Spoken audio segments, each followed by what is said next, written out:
Zaria Holloway woke up with her head resting against a stranger's chest on the last subway train of the night, and when she looked up, she realized she'd fallen asleep on the most dangerous man in the city, Kang Min-jae, Korean Mafia boss, a man who controlled empires built on blood and fear, and he was staring down at her like she'd just become his newest problem.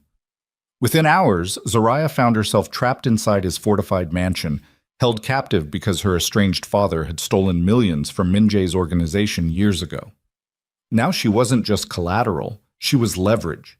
But the longer she stayed, the more dangerous the truth became.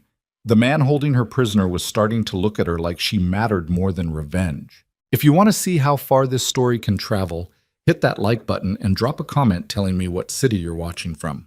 Let's see where this wild ride takes us. Oh, the rain came down in cold sheets across the city, turning the cracked pavement into black mirrors that reflected nothing but emptiness. Zaria Holloway stood under the diner's flickering neon sign at 1:30 in the morning, her secondhand sneakers already soaked through, her apron still reeking of burnt coffee and grease. Her fingers ached from carrying heavy plates for 14 hours straight. Her lower back screamed every time she shifted her weight, and her bank account sat at negative $47 because the landlord had cashed her rent check early and her paycheck hadn't cleared yet. She pulled her thin jacket tighter and started walking toward the subway station 6 blocks away through streets that got quieter and more dangerous with every step.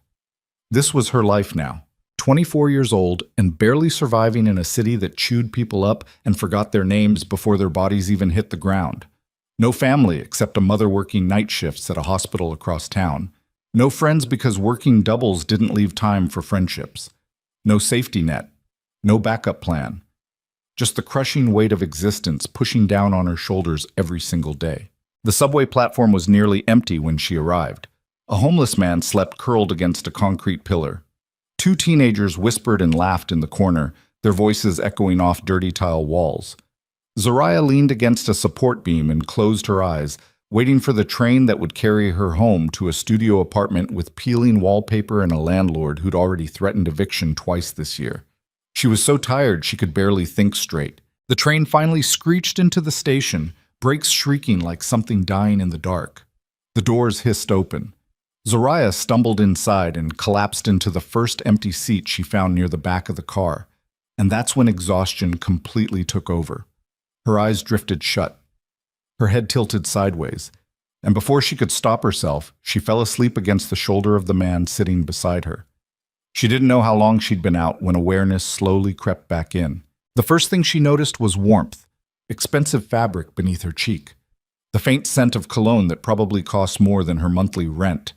Her brain tried to shake off the fog of sleep, tried to make sense of where she was and what she was doing.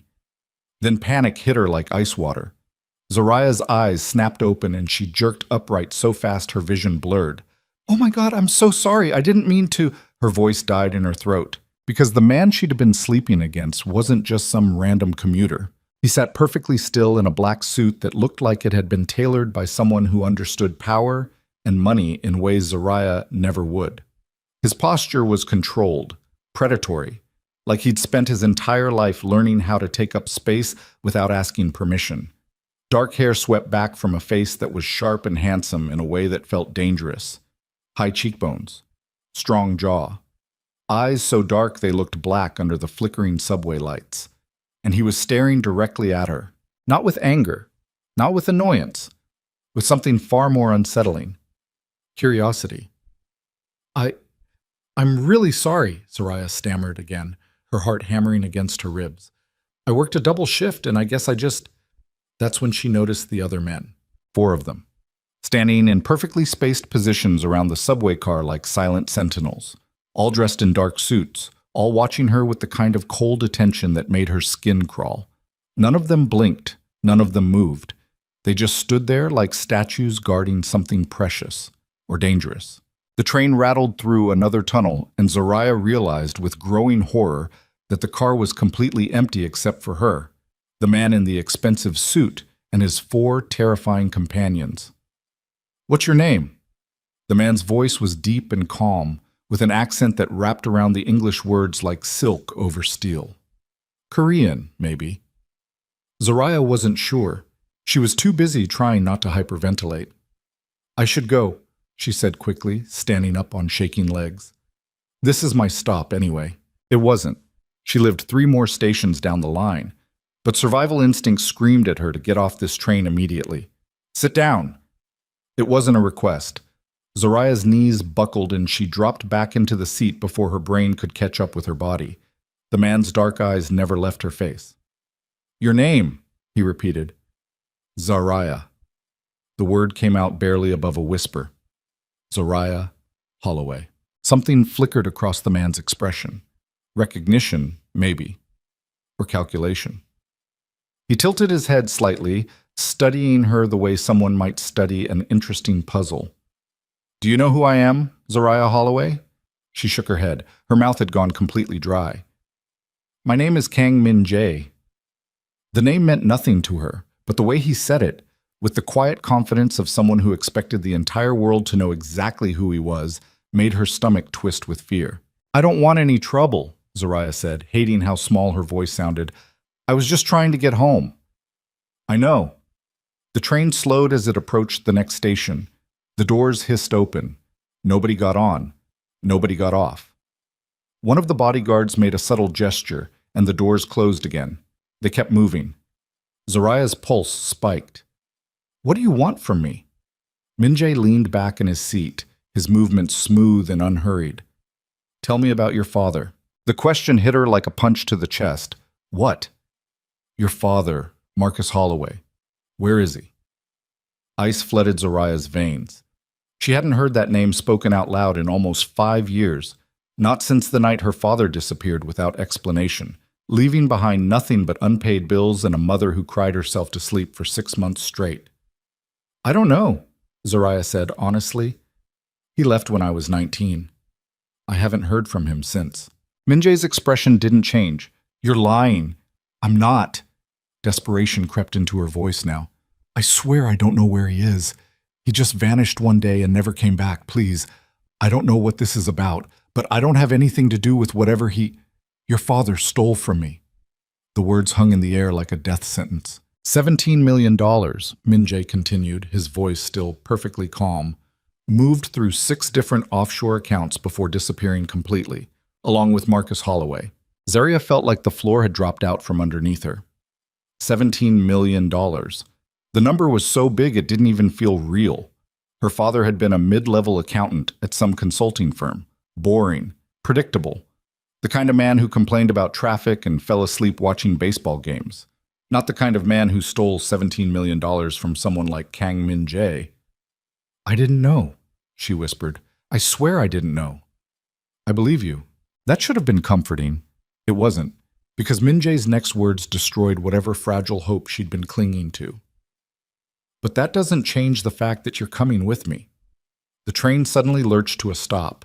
Not at a station, just stopped in the middle of the tunnel between stations. The lights flickered once, twice, then went completely dark. When they came back on 3 seconds later, 2 of the bodyguards had moved to block both exits. Zaria shot to her feet. "You can't do this. You can't just—" "I can do anything I want." Min-jae stood as well, his height and presence making the subway car feel impossibly small. "Your father took something that belongs to me. Until I get it back, you belong to me instead." "That's insane," Zoraya said, her voice rising with panic. "You can't kidnap someone because of something their father did 5 years ago. I'll scream. I'll call the police. Who do you think runs the police in this city?" The question stopped her cold. Min-jae stepped closer, not threatening, not aggressive, just close enough that Zoraya could see the absolute certainty in his eyes. The kind of certainty that came from a lifetime of people doing exactly what he told them to do. "You have 2 choices," he said quietly. "You can walk off this train with me now, cooperatively, and we can have a civilized conversation about how to locate your father and recover what he stole." He paused. "Or you can fight, scream, make this difficult, and I will still take you, but the process will be much less pleasant for both of us."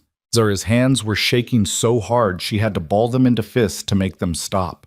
Every instinct screamed at her to run, to fight, to do something other than submit to this nightmare. But the cold logic of survival whispered something else. This man controlled everything. The train, the police, probably half the city.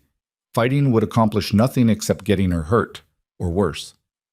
"If I go with you," she said carefully, "you won't hurt me. I have no interest in hurting you, Zoraya. You're not my enemy. You're leverage." Somehow that was even more terrifying. Minjae extended his hand.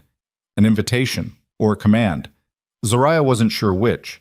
She looked at his hand for a long moment, at the expensive watch on his wrist that probably cost more than she'd earned in 10 years, at the calm expression on his devastatingly handsome face that promised he would get exactly what he wanted no matter what she decided. Then she took his hand. His fingers closed around hers, warm and strong and completely certain. "Smart girl," Minjae said softly. The train started moving again, but this time it didn't stop at the next station, or the one after that. It just kept going, deeper into the tunnels beneath the city, carrying Zoraya Holloway away from the life she knew and into something far more dangerous. Zoraya woke up in a bed that felt like sleeping on a cloud. For 3 disoriented seconds, she thought she'd died and somehow ended up in whatever came after. Then reality crashed back in and she bolted upright, her heart racing. This wasn't her apartment. The room around her was massive, bigger than her entire studio. Floor-to-ceiling windows overlooked manicured gardens bathed in early morning light. The bed itself was enormous, covered in silk sheets that probably cost more than her car. Expensive artwork hung on cream-colored walls. A crystal chandelier sparkled overhead, and she was still wearing her diner uniform. Panic seized her chest as fragmented memories from the night before came flooding back. The subway. Gangminjae. The drive through dark streets in a car with tinted windows so black she couldn't see where they were going. Being led through a mansion that looked like something out of a movie. A woman in a gray suit telling her to sleep, that everything would be explained in the morning. Now it was morning. And Zoraya had no idea where the hell she was. She swung her legs off the bed and stood on shaking legs. Her phone was gone. Her bag was gone. Everything except the clothes on her body had been taken.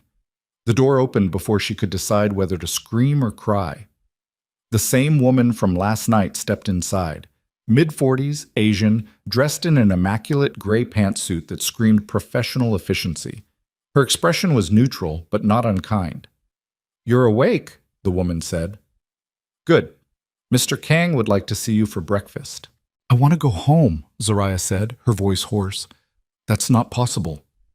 You can't keep me here. Mr. Kang has asked me to make you as comfortable as possible during your stay. There are fresh clothes in the closet. The bathroom is through that door. Breakfast will be served in 30 minutes. The woman turned to leave. "Wait," Zoraya called out desperately. "Please, just tell me what's happening. What does he want from me?" The woman paused in the doorway, her expression softening slightly. "Mr. Kang will explain everything. My advice? Don't make this harder than it needs to be." Then she was gone.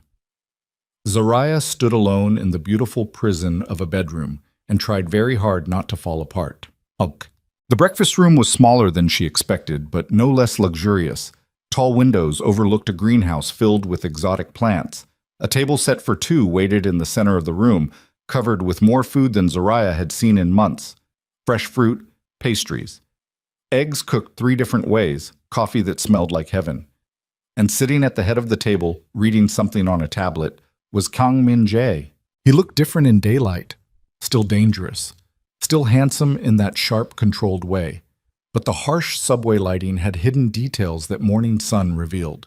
The faint scar along his left cheekbone, the tiredness around his eyes that spoke of too many sleepless nights, the careful way he held himself, like a man who'd learned long ago that showing weakness invited death. He glanced up when she entered. "Sit." Zoraya didn't move. "I want to call my mother. She'll be worried." "Your mother received a text from your phone this morning explaining that you're staying with a friend for a few days. She won't worry." "You can't just—" "Sit down, Zoraya." His voice was still calm, still controlled, but underneath the politeness lived something harder, something that didn't take no for an answer. She sat.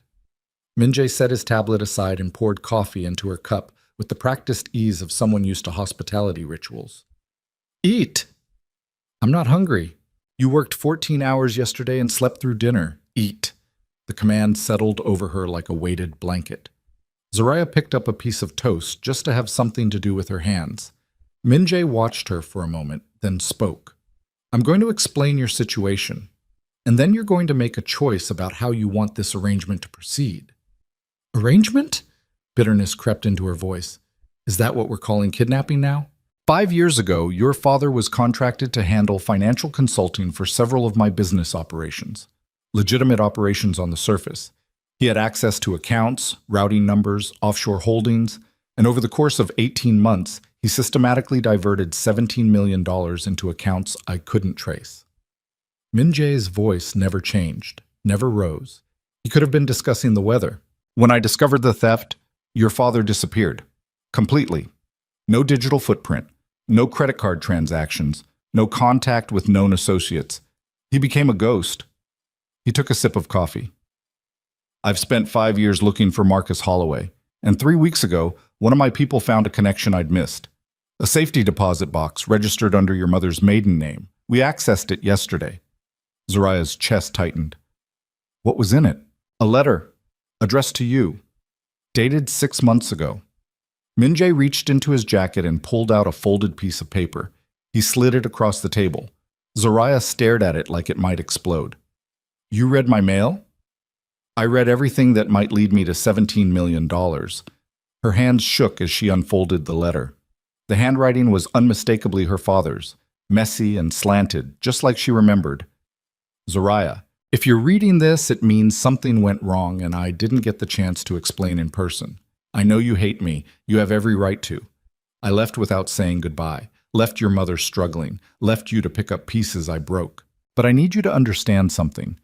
The money I took wasn't just theft. It was survival. Kang Min-jae isn't a legitimate businessman. He's a monster who built his empire on violence and fear. I discovered things while working for him. Terrible things. And when I tried to expose him, he made it clear that everyone I loved would die if I didn't disappear.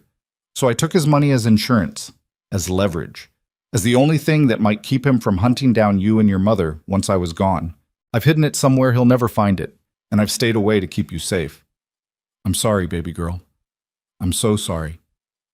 Dad Zoraya read the letter twice before she could speak.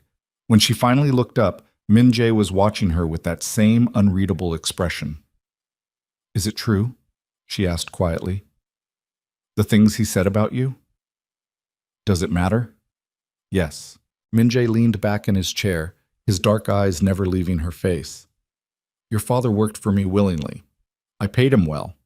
Very well. And when he decided to betray that trust, he didn't expose anything to authorities. He didn't try to bring me down. He just stole $17 million and ran. That doesn't answer my question. I run an organization that operates outside conventional law. I make decisions most people would call immoral. I've hurt people who threatened what I've built. Does that make me a monster? He tilted his head slightly. Perhaps, but your father knew exactly what he was signing up for when he took my money.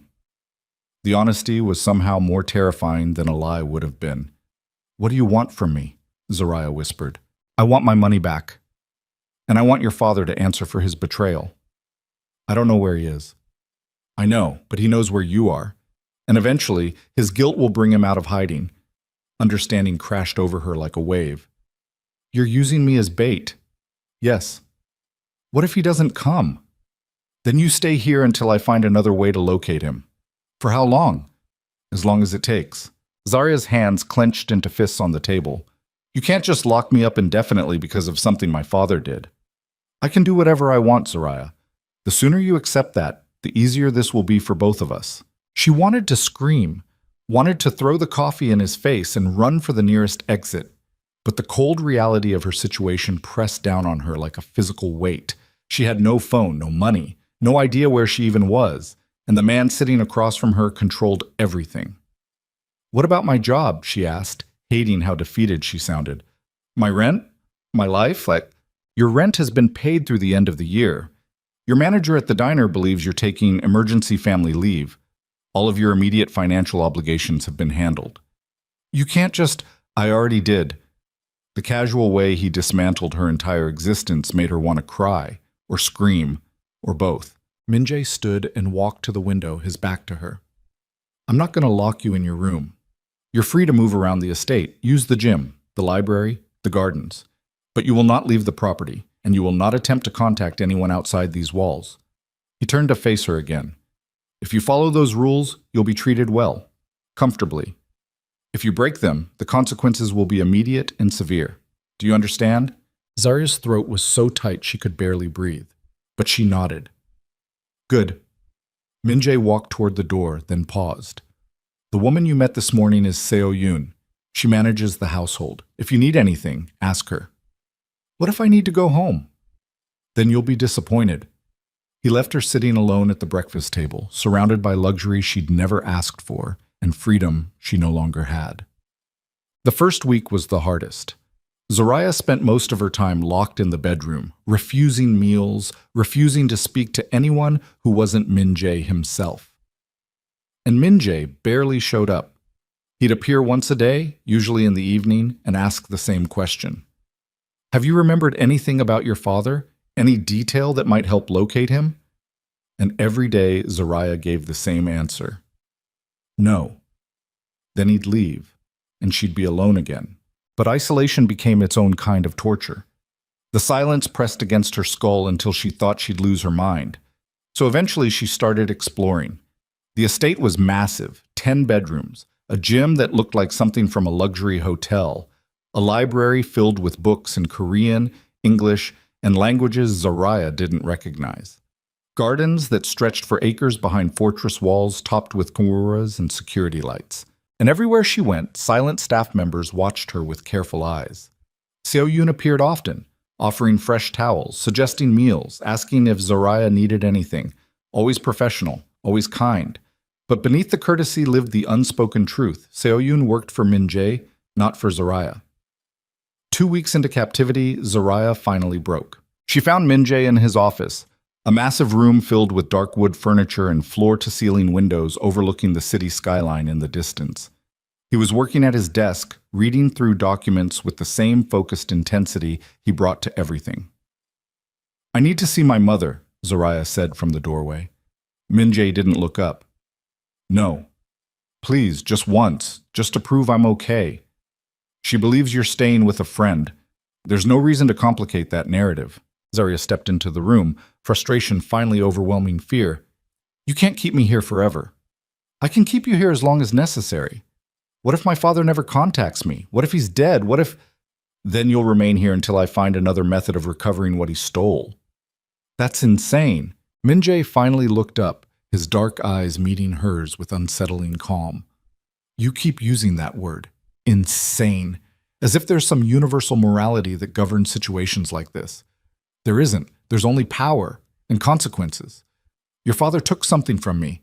You are the consequence. I'm a person, not a consequence. You're whatever I decide you are. The statement hung between them like a blade. Zarya's hands were shaking, but she forced herself to hold his gaze. If you're going to keep me prisoner, at least let me do something useful. Let me work. You don't need to work. I need to feel like I'm not going insane sitting in that beautiful room all day with nothing to do but think about how completely you've destroyed my life. Something shifted in Min-jae's expression. Not quite guilt, but close enough. He stood and walked around the desk, stopping a few feet away from her. What do you want to do? Anything. I don't care. Clean, cook, organize your library. I just need something to occupy my brain before I lose my mind. Min-jae studied her for a long moment. Then he pulled out his phone and sent a quick text. 30 seconds later, Seo-yoon appeared in the doorway. Take Zarya to the greenhouse, Min-jae said. Show her the orchid collection. If she wants to help maintain it, let her. Seo-yoon nodded and gestured for Zarya to follow. As they left, Min-jae's voice stopped her one more time. Zarya. She turned. This arrangement doesn't have to be unpleasant. I'm not interested in making you suffer. I'm interested in recovering what belongs to me. Then let me go. I can't do that. Can't or won't? Min-jae's expression darkened slightly. There's no difference. The greenhouse became Zarya's sanctuary. It was attached to the main house through a glass corridor and filled with hundreds of plants from all over the world. But the orchids were Min-jae's obsession. Rare species that required precise temperature control and careful cultivation. Whites and purples, and deep crimsons that bloomed in impossible patterns. Seo-yoon explained the watering schedule, the feeding routine, the humidity requirements. And for the first time since this nightmare began, Zaraya felt like she could breathe. Working with the orchids gave her something to focus on besides the bars of her golden cage. She fell into a routine. Mornings in the greenhouse, afternoons reading in the library, evenings avoiding Min-jae as much as possible. But avoiding him became harder as the weeks passed, because Min-jae started showing up in unexpected places. She'd be reading in the library and he'd appear with his own book, settling into a chair across from her without speaking. She'd be eating breakfast alone and he'd join her, working on his tablet while she pretended he wasn't there. She'd be in the greenhouse and he'd walk through, checking on the orchids with an expertise that surprised her. "You actually care about these plants," Zaraya said one afternoon, 3 weeks into her captivity. Min-jae was examining a white orchid that had just started blooming. "My mother grew orchids. She said they were proof that beauty requires discipline." It was the first personal thing he'd ever shared with her.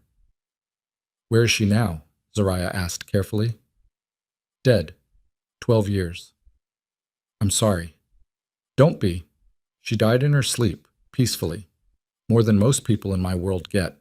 He moved to another plant, his movements precise and practiced. Zaraya watched him work, trying to reconcile the dangerous man who'd kidnapped her with the person who cared about flowers.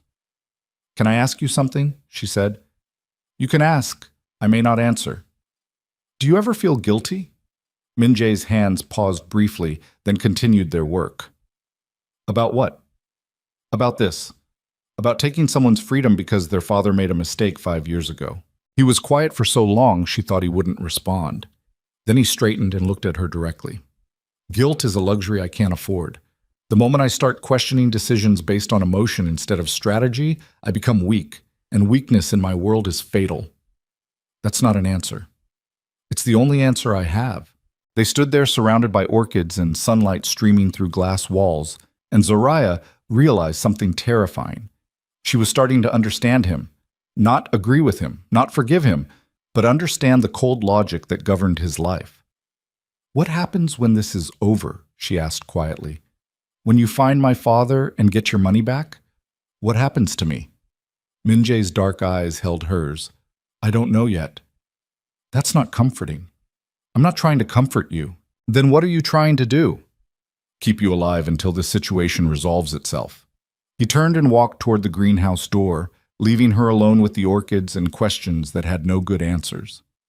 4 weeks into captivity, everything changed. Zaraya was reading in her room when Seo-yoon knocked and entered without waiting for permission. Her expression was tight with controlled urgency. "Mr. Kang needs to see you immediately." "What's wrong?" "Now please." Zaraya followed her through the mansion to Min-jae's office. The door was already open. Inside, Min-jae stood behind his desk with his phone pressed to his ear, his expression harder than she'd ever seen it. He ended the call as she entered. "Close the door." She did. Min-jae turned his laptop toward her. On the screen was an email. The sender's address was a random string of numbers and letters, but the message was clear enough. "You have something that belongs to me. I have something that belongs to you. Let's make a trade. Miller's Bay Pier. Friday midnight. Come alone or she dies." Zaraya's blood turned to ice. "What is this?" "Your father," Min-jae said quietly. "He finally made contact. But he doesn't say—" "He's talking about you, Zaraya. He knows I have you, and he's offering an exchange, you for the money." She should have felt relief. Her father was alive. Her father was trying to save her. But instead, fear flooded through her system, because the look on Min-jae's face promised that this negotiation wouldn't end peacefully. "What are you going to do?" she whispered. Min-jae's eyes met hers, dark and absolutely certain. "I'm going to get my money back, and your father is going to pay for 5 years of betrayal." "You're going to kill him?" "Yes." The single word dropped between them like a stone. "Please," Zaraya said, her voice breaking. "Please don't do this. He's my father. He's a thief who's been hiding like a coward while you paid for his mistakes. He was trying to protect me. By stealing from the most dangerous man in the city? That's not protection, that's selfishness." Min-jae walked around the desk until he stood directly in front of her. This meeting is happening. You can choose to cooperate and make it as clean as possible, or you can fight me and make it messy. Either way, Friday night your father and I are going to have a conversation he won't survive. Zoraya felt tears burning behind her eyes, but refused to let them fall. What if I refuse to go? Then I'll tie you up and bring you anyway. The outcome doesn't change. She wanted to hate him, wanted to scream and claw at his perfect suit and tell him he was a monster who didn't deserve the air he breathed. But underneath the rage and fear lived something even more confusing, because part of her, some small traitorous part, understood exactly why Min-jae operated the way he did. In his world, mercy was weakness. Forgiveness invited destruction. And the only way to survive was to be more ruthless than everyone around you. I have 3 days, Zoraya said quietly. To do what? To change your mind. Min-jae's expression softened almost imperceptibly. You won't succeed. Maybe. But I'm going to try anyway. Something that might have been respect flickered across his face. Then he stepped back and returned to his desk. Seo-yun will take you back to your room. We'll discuss the logistics of Friday's meeting tomorrow. Zarya didn't move. If you do this, if you kill my father, you'll prove that everything he said about you in that letter was true. That you're a monster who destroys everything you touch. I already am that monster, Zoraya. Your father just made the mistake of forgetting it. She left before the tears could betray her. That night, Zoraya couldn't sleep. She lay in the massive bed staring at the ceiling, her mind spinning through impossible scenarios. Every option ended the same way, with her father dead and her still trapped in Min-jae's world. Around 2 a.m, she gave up on sleep and walked through the dark house toward the greenhouse. The building was lit from within, the plants casting long shadows against the glass walls. She found Min-jae already there. He sat on a bench near the orchid collection, still dressed in the same clothes from earlier, his expression tired and distant. He looked up when she entered but didn't speak. Zoraya sat on the opposite end of the bench, careful to maintain distance between them. Can't sleep either? She asked. I don't sleep much. Why not? Old habits. When you grow up expecting someone to kill you in your sleep, unconsciousness becomes dangerous. The casual way he said it made her chest ache. Is that what your life was like? Before all this? Before I built this empire? Yes. He leaned back against the bench, his eyes fixed on the orchids. I grew up in Seoul. Poor neighborhood. Dangerous neighborhood. My father was involved with a gang that ran protection rackets and gambling operations.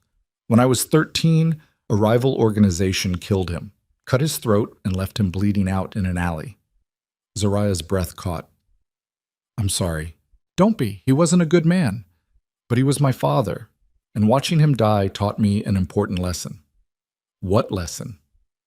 That the only way to survive in this world is to become the most dangerous person in the room, always. They sat in silence for a moment, surrounded by sleeping plants and the quiet hum of climate control systems. Is that why you can't let my father go? Zoraya asked quietly. Because forgiveness looks like weakness? If I let your father walk away with $17 million and my pride, every person I've ever threatened, every organization I've ever dominated, will see it as proof that Kang Min-jae is getting soft. And they'll come for me, for everyone I protect, for this entire empire I've built over 20 years of blood and violence. He turned to look at her directly. Your father's death isn't personal, Zoraya. It's survival. His survival or mine. And I choose mine. Every time. The honesty was devastating, because she could hear the truth underneath it. Min-jae wasn't a monster who enjoyed killing. He was a man who'd learned that mercy was a luxury that got you killed. What if there was another way? Zoraya asked desperately. What if you could get your money back and prove your strength without killing him? There isn't. You don't know that. Yes, I do. Min-jae stood and walked toward the door. Get some sleep, Zoraya. Friday is coming whether we're ready or not. He left her alone in the greenhouse, surrounded by beautiful things that required careful cultivation to survive. And for the first time since this nightmare began, Zoraya wondered if maybe she and Min-jae weren't so different after all. Both of them trying desperately to survive in a world that punished weakness. Both of them trapped by choices other people had made. Both of them running out of time. Thursday morning arrived with gray clouds pressing down on the city like a threat. Zoraya woke up with her stomach twisted into knots, knowing she had less than 48 hours before everything fell apart. She found Min Jae in the dining room, already working through breakfast with his tablet propped beside his plate. He didn't look up when she entered. "We need to talk," Zoraya said. "No, we don't." "Yes, we do." She sat down across from him without waiting for permission. "You can't just execute my father without giving me a chance to—" "I can do whatever I want." Min Jae's voice was flat, final. "We've had this conversation already." "Then we're having it again." He finally looked up, his dark eyes cold in the morning light. "What exactly do you think is going to happen here, Zoraya? You're going to appeal to my better nature? Convince me that family matters more than money? That forgiveness is strength instead of weakness? I think you're human underneath all this ice, and humans make choices that aren't always about survival." "You're wrong." "Am I?" She leaned forward, her voice dropping. "Because the man who kidnapped me 4 weeks ago wouldn't have paid my rent, wouldn't have let me work in his greenhouse, wouldn't have sat with me at 2 in the morning talking about his dead mother." Something flickered across Min Jae's expression. Anger, maybe, or recognition that she'd hit too close to something real. "Those were strategic decisions," he said coldly. "Keeping you comfortable makes you easier to manage. Nothing more." "I don't believe you. I don't care what you believe." He stood abruptly, grabbing his tablet. "Seo-Yoon will go over the logistics for tomorrow night. You'll wear what she tells you to wear. You'll say what I tell you to say. And when your father shows up, you'll stand exactly where I put you while I handle the rest." "And if I refuse?" Min Jae walked around the table until he stood directly behind her chair. She could feel the heat of him, the controlled violence that lived just beneath his expensive suit. "Then I'll have 2 of my men hold you down while I put a bullet through your father's skull. And you'll watch. Is that what you want?" Zoraya's hands were shaking so hard she had to grip the edge of the table. "You're a bastard." "I know." He left her sitting there, surrounded by breakfast she couldn't eat and choices that didn't exist. Seo-Yoon appeared an hour later with a garment bag and an expression that suggested she knew exactly how this conversation was going to go. "Mr. Kong wants you dressed appropriately for tomorrow," she said, laying the bag across Zoraya's bed. "Appropriately for what? Watching my father get murdered?" Seo-Yoon's face remained neutral. "For a negotiation." "It's not a negotiation if one side has already decided to kill the other. That's not my concern." Seo-Yoon unzipped the bag, revealing a simple black dress. Elegant. Expensive. The kind of thing someone wore to funerals or extremely dangerous meetings. "There will be people watching tomorrow night. Rival organizations. Police on Min Jae's payroll. You need to look like you belong at his side, not like a hostage." Zoraya stared at the dress. "I am a hostage." "Not tomorrow. Tomorrow, you're leverage. There's a difference." "What difference?" Seo-Yoon met her eyes with something that might have been sympathy. "Hostages are disposable. Leverage is valuable. As long as Min Jae believes your father cares about you, you have power in this situation. Use it." "How?" "That's up to you to figure out." Seo-Yoon left, and Zoraya spent the next hour staring at the black dress like it was a death sentence she hadn't asked for. That afternoon, she went to the greenhouse looking for peace and found chaos instead. One of the white orchids, the one Min Jae's mother had supposedly started growing before she died, had collapsed. The stem broken. Petals scattered across the dirt like evidence of something precious destroyed. Zoraya's chest tightened as she knelt beside the ruined plant. She'd been watering it just yesterday, had checked the temperature controls, had done everything right. But sometimes things died anyway. She was still kneeling there when Min Jae's voice cut through the silence behind her. "What happened?" She didn't turn around. "I don't know. I checked it yesterday and everything was fine. The stem must have been weaker than I thought." Heavy footsteps crossed the greenhouse floor. Min Jae crouched beside her, his expensive suit inches from the dirt, and carefully lifted one of the fallen petals. "My mother started this one from a cutting she brought from Seoul," he said quietly. She said it reminded her of home. Zoraya's throat felt tight. "I'm sorry. I tried to—" "It's not your fault." He set the petal down gently. "Sometimes things break no matter how carefully you try to protect them." The words hung between them like something heavier than flowers. Is that what you think is going to happen tomorrow? Zoraya asked. Everything breaks no matter how careful we are? Minjae stood, brushing dirt from his knees. Tomorrow isn't about being careful. It's about making sure the right things break and the right things survive. And which category does my father fall into? The first one. What about me? He looked down at her, his dark eyes unreadable. I haven't decided yet. Then he walked away, leaving her alone with the dead orchid and the crushing weight of everything that was about to fall apart. Thursday night, Zoraya barely slept. Every time she closed her eyes, she saw her father's face.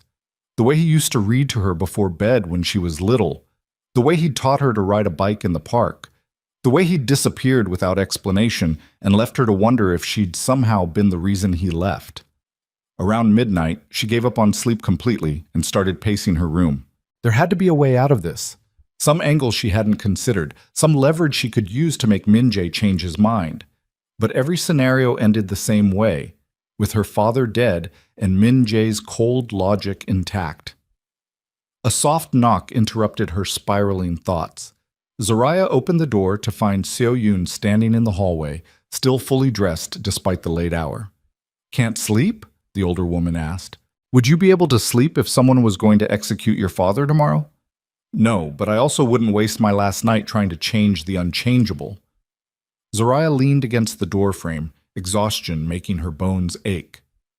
Did Minjae send you to make sure I don't try to run? No, I came because you remind me of someone. Who? Minjae's mother. She had the same look in her eyes you have right now, like she was trying to hold broken pieces together with sheer willpower. Zoraya's chest tightened. Did it work? For a while. Then the cancer killed her anyway. Seo-yoon's expression softened slightly. My point is that some things are inevitable. Your father made choices that led to consequences. Minjae made choices that led here, and now you're caught between them trying to stop something that's already in motion. So I should just give up. I'm saying you should focus on what you can actually control. Like what? Like what happens after tomorrow, assuming you survive it. The word sent ice through Zoraya's veins. What do you mean, assuming? Seo-yoon's face went carefully blank. Nothing. Get some sleep, Zoraya. Tomorrow will be difficult enough without exhaustion making it worse. She disappeared down the hallway before Zoraya could ask what the hell she'd meant by that. Friday arrived like an execution date. Zoraya woke early and found Minjae already gone. Seo-yoon appeared with breakfast on a tray, food Zoraya couldn't even look at without her stomach turning. Mr. Kang left instructions for you, Seo-yoon said. You're to stay in your room until 6 p.m., then I'll help you get ready. Where is he? Handling preparations. What kind of preparations? Seo-yoon's expression remained neutral. The kind that ensure tonight goes according to plan. She left before Zoraya could press for details. The hours crawled by with agonizing slowness. Zoraya tried to read, tried to focus on anything other than the clock ticking toward midnight, but her brain kept circling back to the same terrible questions.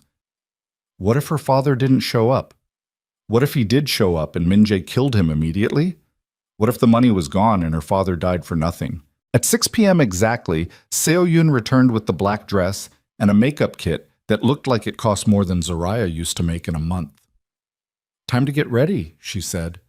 Zoraya's hands shook as she changed into the dress. It fit perfectly. Of course it did.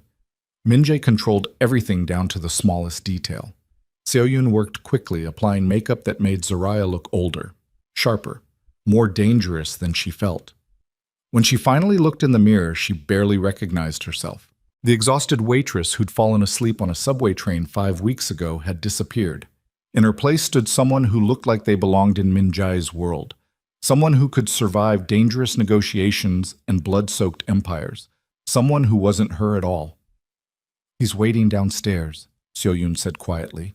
Zarya followed her through the mansion on legs that felt like they might give out at any second.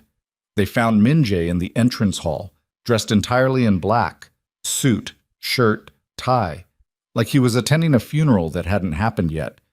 He looked up when she approached, and something flickered across his face before the cold mask dropped back into place. You look good, he said simply. I look like someone else. Tonight, that's exactly what you need to be. 3 black SUVs waited outside, engines already running. Min Jae's bodyguards, the same men who'd been on the subway that first night, stood at attention beside the vehicles. Silent, lethal, ready for whatever violence the night might bring. Min Jae gestured toward the middle SUV. You'll ride with me. Zoraya climbed inside, her heart hammering against her ribs. Min Jae slid in beside her, and the door closed with a heavy finality that made her want to scream. The convoy started moving. What happens when we get there? Zoraya asked, her voice barely above a whisper. Your father will be waiting. I'll verify the money. Then we'll negotiate terms. You mean you'll kill him? If necessary. It's not necessary. You could just... Don't! Min Jae's voice cut through the darkness like a blade. Don't spend our last hour before this meeting trying to change my mind. It's exhausting for both of us. Zoraya turned to look at him. Really look at him. In the dim light filtering through tinted windows, he looked almost human, tired, tense, like someone carrying weight that never got lighter. Can I ask you something? She said. You're going to anyway. Do you ever regret it? Building this empire? Becoming the kind of man who has to kill people to maintain power? Min Jae was quiet for so long she thought he wouldn't answer. Then he spoke, his voice so low she almost missed it. Every day. The admission shocked her. Then why? Because regret doesn't change reality. I made choices when I was younger that put me on this path. And now the only way to survive is to keep moving forward. There's no going back, no redemption, just survival. That's the saddest thing I've ever heard. It's the truth. The convoy turned onto the highway, heading toward the waterfront, toward Miller's Bay Pier, toward whatever nightmare waited in the darkness. Zaria's phone, the one Min Jae had given her for emergencies only, buzzed in the small clutch Seo Yoon had provided. She pulled it out and her blood turned to ice. A text from an unknown number. I'm sorry, baby girl, for everything. I never meant for you to get caught in this mess. Whatever happens tonight, I need you to know I love you. Always have, always will. Dad? Her hands started shaking so badly she almost dropped the phone. What is it? Min Jae asked sharply. She showed him the message. His expression darkened. He's trying to manipulate you, making himself sympathetic before the meeting. Or he's saying goodbye because he knows you're going to kill him. Same thing. Zoria wanted to throw the phone at his face, wanted to scream until her throat bled, but instead she just stared out the window as the city lights blurred past like stars dying in fast forward. Miller's Bay Pier looked exactly like the kind of place where bad things happened. Abandoned warehouses lined the waterfront. Broken streetlights cast everything in shadows. The smell of salt water and rotting fish hung heavy in the cold night air. And in the distance, Zoraya could see a single figure standing at the end of the longest pier, silhouetted against black water. Her father. Min Jae's convoy stopped 50 yards back. The bodyguards spilled out first, moving into defensive positions with the practiced efficiency of men who'd done this 100 times before. Then Min Jae stepped out and extended his hand toward Zoraya. She took it because she had no other choice. The walk toward the pier felt like walking toward her own execution. Each step echoed against concrete. Each breath came shorter than the last. And beside her, Min Jae moved with the calm certainty of someone who controlled everything except the outcome he actually wanted. They stopped 20 feet from her father. Marcus Holloway looked nothing like Zarya remembered. The confident accountant who used to wear cheap suits and complain about his boss had been replaced by someone broken. His hair had gone completely gray. His face was gaunt and lined with stress. His clothes hung off him like he'd lost significant weight. But his eyes? His eyes were exactly the same. And when they landed on Zoraya, they filled with tears. Baby girl, he whispered. Zoraya's throat closed up completely. Dad. That's close enough, Min Jae said coldly. Let's keep this professional. Marcus's attention shifted to Min Jae, and something harder replaced the grief in his expression. You're really going to do this with my daughter, watching? Do what? Recover what you stole from me? Yes. I didn't steal anything. I took insurance against a monster. You took $17 million that didn't belong to you. Everything else is just justification. The two men stared at each other across 20 feet of concrete, and Zariah could feel the violence crackling in the air like electricity before a storm. "Where's the money?" Minjay asked. Marcus pulled out a tablet and held it up. "Offshore account. Untraceable. I transfer it back to you. You let Zariah go. That was the deal." "No, the deal was you show up and we have a conversation about consequences." "Fuck your consequences. I did what I had to do to protect my family." "By abandoning them? By leaving your daughter to struggle alone while you hid like a coward?" Marcus flinched. "I left to keep them safe from you." "If you wanted them safe, you shouldn't have stolen from me in the first place." Zariah couldn't take it anymore. "Stop. Both of you just stop." She stepped forward, positioning herself between the two men who'd destroyed her life in different ways. "Dad, give him the money, please. Just give it to him and walk away." Marcus shook his head. "It's not that simple, baby. If I give him the money, he'll kill me anyway." "I won't let him. You don't have a choice." "Neither do you." Zariah's voice cracked. "You put me in this position. You stole from the most dangerous man in the city and then disappeared, leaving me to deal with the consequences. So now you're going to fix it, transfer the money, apologize. And maybe we all survive tonight." "He's already decided to kill me, Zariah. I can see it in his eyes." She turned to face Minjay, her heart pounding. "Is that true?" Minjay's expression remained perfectly controlled. "Transfer the money first, then we'll discuss terms." "See?" Marcus's laugh was bitter. "He can't even promise to let me live." "Because you don't deserve promises," Minjay said coldly. "You deserve exactly what you gave me 5 years ago. Betrayal." Everything happened too fast after that. Marcus moved his hand toward his jacket pocket. Minjay's bodyguards immediately drew weapons. Zariah screamed for everyone to stop, and then Marcus pulled out a gun. Small, black, shaking in his unsteady grip. He pointed it directly at Minjay. "Nobody moves," Marcus said, his voice cracking, "or I put a bullet through the bastard's skull." Time seemed to freeze. 6 bodyguards had weapons trained on Marcus. Minjay stood perfectly still, his expression unreadable. And Zariah felt like her entire world was collapsing into a single, terrible moment. "Dad, put the gun down," she whispered. "I can't. If I put it down, he kills me." "If you don't put it down, his men kill you." "Then I die either way. Might as well take him with me." Minjay's voice cut through the chaos with terrifying calm. "You won't pull that trigger. You sure about that?" "Yes. Because if you kill me, my organization will hunt down everyone you've ever cared about. Your ex-wife, your daughter, every person whose name appears in your phone records for the last 5 years. They'll die slowly, painfully, and it will be your fault." Marcus's hand shook harder. "You're bluffing." "Am I?" Minjay took a step forward. "Pull the trigger and find out." "Don't!" Zariah grabbed Minjay's arm, trying to stop him from walking into a bullet. "Please, don't do this." But Minjay kept moving forward, his eyes locked on Marcus. "You wanted to protect your family, Marcus? Then put the gun down and transfer the money. That's the only way Zariah survives tonight." "She survives if you die." "No, she dies 30 seconds after I do. Because the men standing behind me have orders to kill everyone here if something happens to me, including her." The words hit Zariah like a physical blow. "You're lying." "I'm not." Minjay still hadn't looked away from Marcus.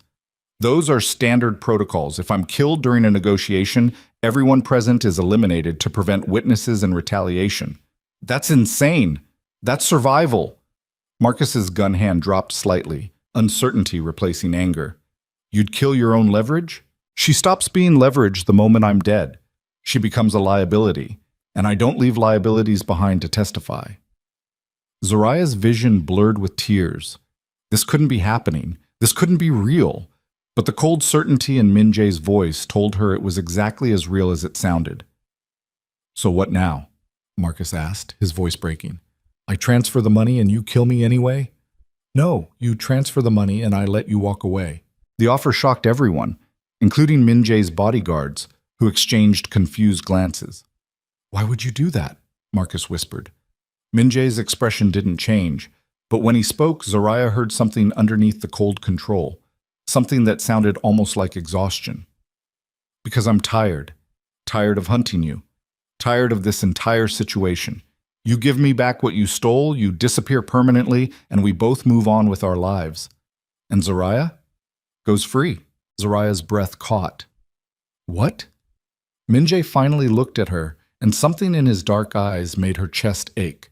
This was always about recovering the money. Once I have it, there's no reason to keep you. You said...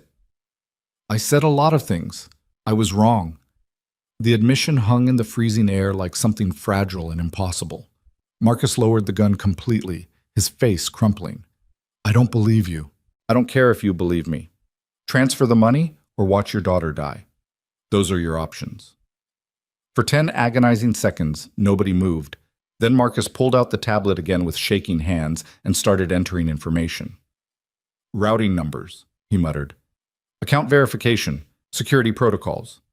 Minjay pulled out his own phone, watching numbers cascade across the screen. Waiting, confirming. Finally, he nodded. It's done. All 17 million accounted for. Marcus looked like he might collapse. So we're done? Just like that? Just like that. Minjay gestured to his men. Let him leave. The bodyguards parted, creating a path toward the parking lot. Marcus started walking, then stopped and looked back at Zariah one more time. I'm sorry, he said, tears streaming down his face. For everything. For leaving. For stealing. For putting you in danger. I'm so goddamn sorry, baby girl. Zariah couldn't speak, could barely breathe. She just nodded. And then her father disappeared into the darkness, leaving her standing beside the most dangerous man in the city under a sky full of dying stars. The ride back to Minjay's estate happened in complete silence. Zariah sat pressed against the car door, her mind spinning through everything that had just happened. Her father was alive. The money was returned. Minjay had let him go. And apparently, she was free. The word felt meaningless, foreign, like something that belonged to a different version of reality. They arrived back at the mansion around 2 a.m. The bodyguards disappeared to wherever they went when they weren't actively protecting Minjay. Seo-yun was nowhere to be seen. And Zariah found herself standing alone in the entrance hall with the man who'd held her prisoner for 5 weeks. You should pack, Minjay said quietly. I'll have someone drive you home in the morning. Zariah stared at him. Just like that? Just like that. I don't understand. You said I was leverage. I said a lot of things that turned out to be more complicated than I planned. What's that supposed to mean? Minjay's jaw tightened. It means this arrangement served its purpose. Your father returned the money. You're no longer useful to me, so you're free to go. The word should have been a relief. Instead, they felt like rejection. Zariah took a step closer. Is that really what you want? For me to leave? What I want doesn't matter. Answer the question. Minjay finally met her eyes, and Zariah saw something there that made her breath catch. Pain, conflict, something that looked dangerously close to longing. You should go, Zariah, before this becomes more complicated than it already is. More complicated than kidnapping? Than holding me prisoner for 5 weeks? Than making me... She stopped herself, but Minjay finished the thought anyway. Then making you feel something for your captor? Is that what you were going to say? The question hung between them like an exposed nerve. I don't know what I feel, Zariah whispered. Then go home and figure it out somewhere that isn't here. Somewhere safe. What if I don't want safe? Minjay's expression hardened. You don't know what you're saying, don't I? Zariah moved closer until only inches separated them. You think I haven't noticed the way you look at me? The way you changed everything about how you operate just to keep me comfortable? You let my father go tonight, Minjay, the man who stole millions from you, the man you spent 5 years hunting, and you let him walk away. Because I got the money back.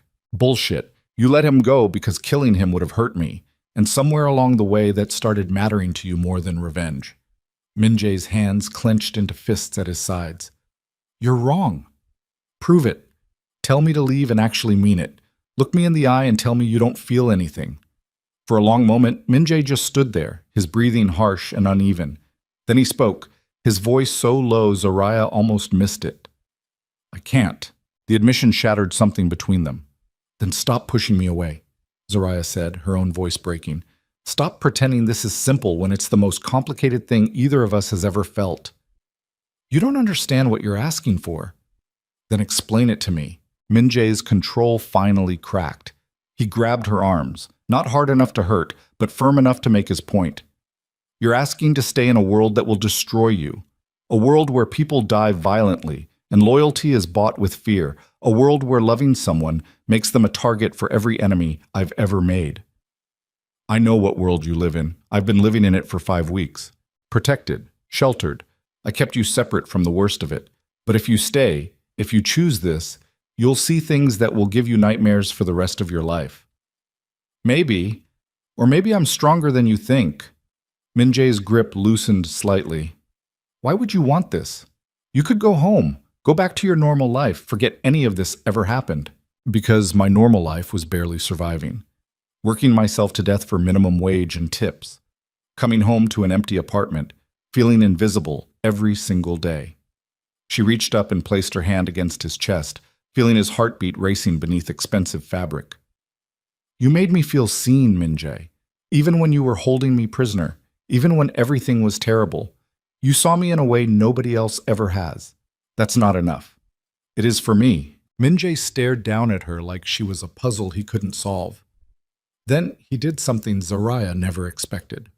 He kissed her. It wasn't gentle, wasn't soft or romantic or any of the things first kisses were supposed to be. It was desperate and hungry and full of 5 weeks of tension that had finally found an outlet. Zariah kissed him back like she was drowning and he was oxygen. When they finally broke apart, both of them breathing hard, Min Jae rested his forehead against hers. This is a mistake, he whispered. Probably.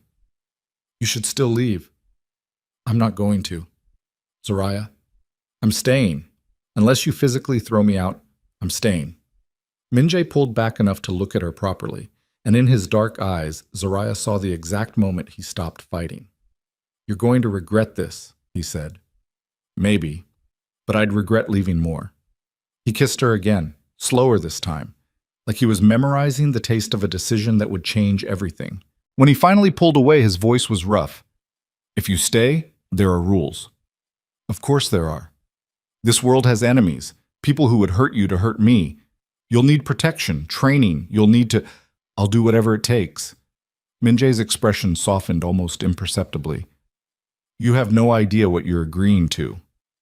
Then show me. Something that might have been a smile flickered across his face. You're insane. Probably, but so are you for letting me stay. He didn't deny it. Instead, Min Jae took her hand and led her deeper into the mansion. Not toward her room, toward his. Toward a future neither of them had planned for and both of them were choosing anyway. And somewhere in the darkness outside, Marcus Holloway disappeared into a life Zariah no longer wanted to follow. Because against all logic and reason, she'd chosen the monster over safety. And she wasn't sure if that made her brave or foolish or something dangerous in between. Min Jae's bedroom existed in a different reality than the rest of the mansion. No expensive artwork decorated the walls. No crystal chandeliers hung from the ceiling. Just dark furniture, blackout curtains, and the kind of minimalist efficiency that suggested a man who didn't spend much time sleeping. The bed was made with military precision. A single book sat on the nightstand beside a gun that looked well-maintained and frequently used. Zariah stood in the doorway while Min Jae closed the door behind them, suddenly uncertain about every choice that had led to this moment. You can still change your mind, he said quietly. I know. Then why aren't you? She turned to face him, this dangerous man who'd kidnapped her and somehow become the only person who made her feel alive. Because I'm tired of being safe. Safe hasn't gotten me anything except exhaustion and invisibility. Min Jae crossed the room until he stood directly in front of her. His hand came up slowly, giving her time to pull away. When she didn't, he cupped her face with a gentleness that contradicted everything she knew about him. If you stay, he said, his voice rough, everything changes. You can't go back to who you were before. Good. I don't want to be her anymore. He kissed her like that was the only answer he needed. And for the first time in 5 weeks, Zariah stopped thinking about consequences and just let herself feel. Morning came too early and too bright. Zariah woke up tangled in sheets that smelled like Min Jae's cologne, her body aching in ways that had nothing to do with pain and everything to do with choices she couldn't take back. He was already awake, sitting on the edge of the bed with his back to her, staring at something on his phone. "What time is it?" she asked, her voice still rough with sleep. 6:30. He didn't turn around. "You should go back to your room before the staff sees you leaving mine." Reality crashed back in like cold water. "Why? Are you ashamed of me?" "No, I'm protecting your reputation in a household that runs on gossip and loyalty." Zariah sat up, pulling the sheet around herself. "I thought you said if I stayed, everything would change." "It will, but change takes time. And introducing you as anything more than a guest right now would create complications I'm not ready to deal with." The words stung more than they should have. "So what am I then? Your secret?" Min-jae finally turned to look at her, his expression unreadable. "You're someone I'm trying very hard not to destroy. Give me time to figure out how to do that properly." He stood and grabbed a shirt from the closet, the conversation apparently over. Zariah watched him dress with the same precise efficiency he brought to everything, and wondered if last night had meant anything to him beyond satisfying curiosity about something he'd wanted. "Min-jae, go back to your room, Zariah. We'll talk later." The dismissal felt like being slapped. She gathered her dress from where it had been discarded on the floor and walked back to her own room wearing last night's clothes and this morning's regret. 3 days passed in strange limbo. Min-jae disappeared into his work, meetings that lasted hours. Phone calls conducted entirely in Korean behind closed doors. A parade of dangerous-looking men who arrived in expensive cars and left looking either satisfied or terrified depending on whatever conversation they'd had. Zariah barely saw him except at dinner, where he was polite and distant and completely different from the man who'd kissed her like she was oxygen. Seo-yoon noticed the tension immediately. "He's always like this after major negotiations," the older woman said on the fourth morning, finding Zariah alone in the greenhouse. "Distant, cold. It's how he processes stress. By ignoring the people around him? By compartmentalizing, separating business from everything else. It's a survival mechanism." Zariah viciously deadheaded a dying orchid bloom. "Well, it's a terrible mechanism. Perhaps, but it's kept him alive for 20 years in a world where most people don't survive 5. Is that supposed to make me feel better?" Seo-yoon gave her a look that was almost sympathetic. "No, it's supposed to help you understand what you signed up for." That evening, Zariah finally cornered Min-jae in his office. He looked up from his laptop when she walked in without knocking, his expression carefully neutral. "I'm busy." "I don't care." "Zariah, no. You don't get to sleep with me and then pretend I don't exist for 4 days. That's not how this works." Min-jae's jaw tightened. "I haven't been pretending you don't exist. I've been handling business that required my complete attention." "Is that what you tell yourself? That ignoring me is professional courtesy?" "I'm not ignoring you." "Then what do you call not speaking to me beyond basic pleasantries? Not looking at me during meals? Acting like that night never happened?" He stood abruptly, his control finally cracking. "That night was a mistake." The words hit her like a physical blow. "Excuse me?" "You heard me. It was a mistake. I let my judgment get compromised by proximity and attraction and 5 weeks of watching you exist in my space. But that doesn't change the fundamental problem. Which is that you don't belong in this world, Zariah. You belong somewhere safe, somewhere normal. Not standing in a crime boss's office demanding attention while I'm trying to prevent a gang war. You should have thought about that before you kissed me." "I know." Min-jae dragged his hand through his hair, exhaustion breaking through the ice. "I know. And I'm trying to fix it before this situation gets worse." "Worse how?" "Worse like people I do business with find out the most feared man in the city is sleeping with someone he was supposed to be using as leverage. Worse like my enemies realize you matter to me and decide to use that information to destroy everything I've built." Zariah's chest tightened. "Do I? Matter to you?" Min-jae looked at her like the question was torture. "Yes, and that's exactly the problem." "Why is caring about someone a problem?"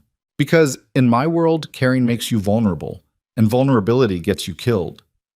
"So what are you suggesting? That we just pretend nothing happened? That I stay here as some kind of permanent guest you occasionally acknowledge?" "I'm suggesting you leave, before someone figures out that hurting you is the fastest way to hurt me." The suggestion felt like betrayal. "You told me I could stay." "I was wrong." "Bullshit. You're scared. You finally let someone close, and now you're panicking because you actually have something to lose. Min-jae's expression turned dangerous. You don't know what you're talking about. Don't I? I've watched you for 5 weeks, Min-jae. I've seen how you operate, how you control everything, because losing control means showing weakness. But pushing me away isn't strength, it's cowardice. His hand slammed against the desk hard enough to make her jump. You want to know why I'm pushing you away? Fine. 2 days ago, one of my rivals sent me a message, a photograph of you in the greenhouse, taken from outside the estate walls with a telephoto lens. The message said, "She's pretty. Would be a shame if something happened to her." Ice flooded Zoraya's veins. What? That's what happens when people in my world realize someone matters to me. They become targets. So yes, I'm pushing you away, because keeping you here is signing your death warrant. Then protect me. I can't protect you from everyone. Not all the time. Not when you're... He stopped himself. When I'm what? Min-jae's voice dropped to something raw and honest. When you're the only thing I care about more than survival. The admission hung between them like an exposed wound. Zoraya crossed the room until she stood directly in front of his desk. Then teach me how to survive in your world. Don't send me away. Teach me. It's not that simple. Yes, it is. You're choosing fear over everything else. And for someone who built an empire on being fearless, that's pathetic. Min-jae's eyes flashed with anger. Get out! Make me. Zoraya, I'm not leaving. Not the office, not the estate, not your life. So either accept that or physically throw me out. Those are your options. For a long moment, Min-jae just stared at her like she was a problem he couldn't solve. Then his phone rang, shattering the tension. He answered it, his expression darkening with whatever he was hearing. When? How many? I'll be there in 20 minutes. He hung up and grabbed his jacket. I have to go. Don't leave the estate. Don't go near the windows. Don't do anything stupid. What's happening? One of my warehouses is on fire, either an accident or an attack. I won't know until I get there. He headed toward the door, then stopped and looked back at her. We're not done with this conversation, he said quietly. Then he was gone, leaving Zoraya alone with racing thoughts and the terrifying realization that she'd chosen a life where warehouses burning down was just another Thursday night. Dalmet, Min-jae didn't come home that night, or the next morning. By noon the following day, Zoraya was pacing the mansion like a caged animal, while Seo-yoon tried unsuccessfully to get her to eat something. He's fine, Seo-yoon said for the 10th time. He handles situations like this regularly. Then why hasn't he called? Because he's busy managing whatever crisis emerged from the fire. Sit down, eat. Worrying won't help. But Zoraya couldn't sit still. Something felt wrong. Off. Like the universe was holding its breath before everything fell apart. At 2 p.m., a black SUV finally pulled up to the front entrance. Zoraya ran outside before anyone could stop her, expecting to see Min-jae emerge looking tired but unharmed.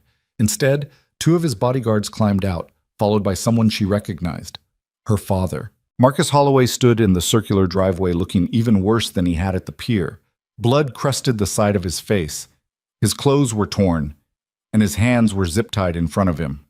What the hell is going on? Zoraya demanded. One of the bodyguards, the tall one with the scar across his jaw, spoke in heavily accented English. Mr. Kong wants him inside, now. They dragged Marcus through the front door and into Min-jae's office. Zoraya followed, her heart hammering against her ribs. Min-jae was already there, standing behind his desk, with an expression that made Zoraya's blood run cold. He wasn't wearing his usual suit. His clothes were covered in ash and soot. A bruise darkened his left cheekbone, and his eyes held the kind of rage that preceded violence. Sit him down, Min-jae said flatly. The bodyguard shoved Marcus into a chair. He looked up at Zoraya, with tears streaming down his face. Baby girl, I'm so sorry. I'm so goddamn sorry. What's happening? Zoraya looked between her father and Min-jae, panic rising. You let him go. We had a deal. The deal was predicated on your father actually leaving, Min-jae said, his voice like ice. Instead, he stayed in the city, and 3 days ago he sold information about my operations to my biggest competitor. The words didn't make sense. What? No, he wouldn't. The warehouse fire wasn't an accident, Zoraya. It was arson. Coordinated with raids on 2 of my other holdings. Someone gave my enemies detailed information about security protocols, shipment schedules, and personnel rotations. Information only someone with inside access would have. Marcus was sobbing now. They said they'd kill you if I didn't cooperate. They said they'd hurt you worse than anything I could imagine. Who? Zoraya's voice came out barely above a whisper. The Volkov organization, Russian mob. They've been trying to move into my territory for years. Minjae's attention never left Marcus. They approached your father 2 weeks ago, offered him protection in exchange for intelligence. I didn't want to, Marcus said desperately. But they had photos of you, Zoraya. Photos of you in this house. They knew where you were, what you meant to Minjae. They said if I didn't help them, they'd take you instead. So instead of warning me, Minjae said coldly, you betrayed me. Again. I was trying to protect my daughter. By feeding information to the people who want me dead? That's not protection. That's collaboration. Zarya felt like the floor had dropped out from underneath her. How bad is the damage? Minjae's expression darkened further. 3 warehouses destroyed, 17 million in product gone, and 6 of my people dead. The number hit her like a hammer. Dead? Burned alive when the Volkovs locked the warehouse doors from outside. Your father's information made that possible. Marcus made a broken sound. I didn't know they were going to kill anyone. I swear I didn't know. You knew exactly what world you were operating in. You just chose your daughter's safety over everyone else's. Wouldn't you? Marcus looked up at Minjae with desperate eyes. If someone threatened the person you loved most, wouldn't you do anything to protect them? Minjae's jaw tightened. For a moment, he didn't answer. Then he pulled a gun from his desk drawer. Zoraya's breath stopped completely. Don't, she whispered. Please, don't. Minjae checked the weapon with practiced efficiency. This is the 2nd time your father has betrayed me. There won't be a 3rd. He was trying to protect me. He got 6 of my people killed, people who had families, people who were loyal, people whose blood is on his hands because he made a choice. And you're going to make that same choice right now, Zoraya said, moving to stand between Minjae and her father. You're going to choose violence over everything else. Move, Zoraya. No, this isn't your decision. It is when you're about to execute my father in front of me. Minjae's expression was carved from stone. He murdered 6 people. That demands consequences. Then turn him over to the police. Let the legal system doesn't apply to my world. You know that. So what? You just get to decide who lives and dies? Yes, that's exactly what I get to decide. That's what running an organization like mine means. Marcus's voice broke through their argument. Zoraya, move. Let him do what he needs to do. Shut up, Dad. Baby girl, this is my fault. I made the choices. I live with the consequences. I said, shut up. Zoraya's voice cracked. She turned back to Minjae, tears burning in her eyes. You told me you cared about me, that I mattered more than survival. Were you lying? No. Then prove it. Don't do this, please. You're asking me to show weakness in front of my men, to let a traitor walk away unpunished. If I do that, I lose credibility. I lose control, and everything I've built falls apart. Then let it fall apart. The words burst out of her before she could stop them. If maintaining your empire means murdering my father while I watch, then fuck your empire. Fuck all of it. The room went completely silent. Minjae stared at her like she'd just stabbed him. You don't mean that, don't I? You keep telling me I don't belong in this world, that I'm too soft, too naive. Maybe you're right. Maybe I can't love someone who values power more than people. That's not fair. Fair? Zoraya laughed bitterly. Nothing about this is fair. But I'm done pretending that what we have is worth your complete lack of humanity. She turned and walked toward the door. Where are you going? Minjae's voice stopped her. Somewhere that isn't here. You were right. I don't belong in your world. And I don't want to anymore. Zoraya. Shoot him. Or don't shoot him. I don't care anymore. But I'm not staying to watch you prove everything my father said about you was true. She left before he could respond.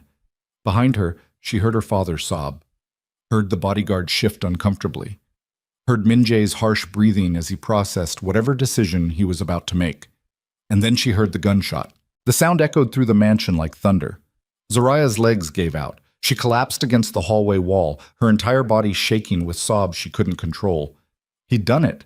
He'd actually done it. Min Jae had chosen his empire over everything else. Footsteps approached from behind. Zoraya didn't turn around, couldn't bear to see Min Jae's face right now. But when Seo-yun's hand touched her shoulder, gentle and grounding, Zoraya realized it wasn't Min Jae at all. "Come with me," Seo-yun said quietly. "He killed him. He actually killed him." "No, he didn't." Zoraya's head snapped up. "What?" "The shot hit the wall, 2 inches from your father's head. A warning, not an execution." Hope and confusion crashed through her system. Then why? Because Min Jae needed his men to believe he was willing to pull the trigger. Needed the message sent clearly. But in the end, he chose you over revenge. Zarya's hands were shaking so hard she could barely breathe. "Where's my father?" "Being transported to a safe house. He'll be kept under surveillance indefinitely, not free, but alive." "And Min Jae?" Seo-yun's expression turned sad. "In his office. Alone. Probably wondering if he just destroyed the first real thing he's cared about in years."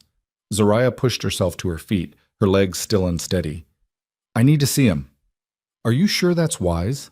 "I don't care if it's wise. I need to—" Her phone buzzed, a text from an unknown number. "Your father lives because of Kang Min Jae's weakness. That weakness will cost him everything he's built, and you'll watch it happen. Sleep well. Volkov." Ice flooded through her veins. "Seo-yun, I need you to see something."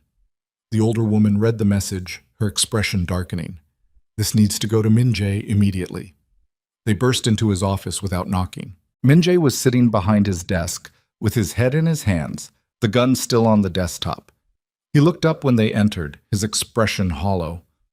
"I didn't kill him," he said flatly. "If that's why you're here." "I know." Zoraya held out her phone. "But we have a bigger problem." He read the message, and something terrifying replaced the exhaustion in his eyes.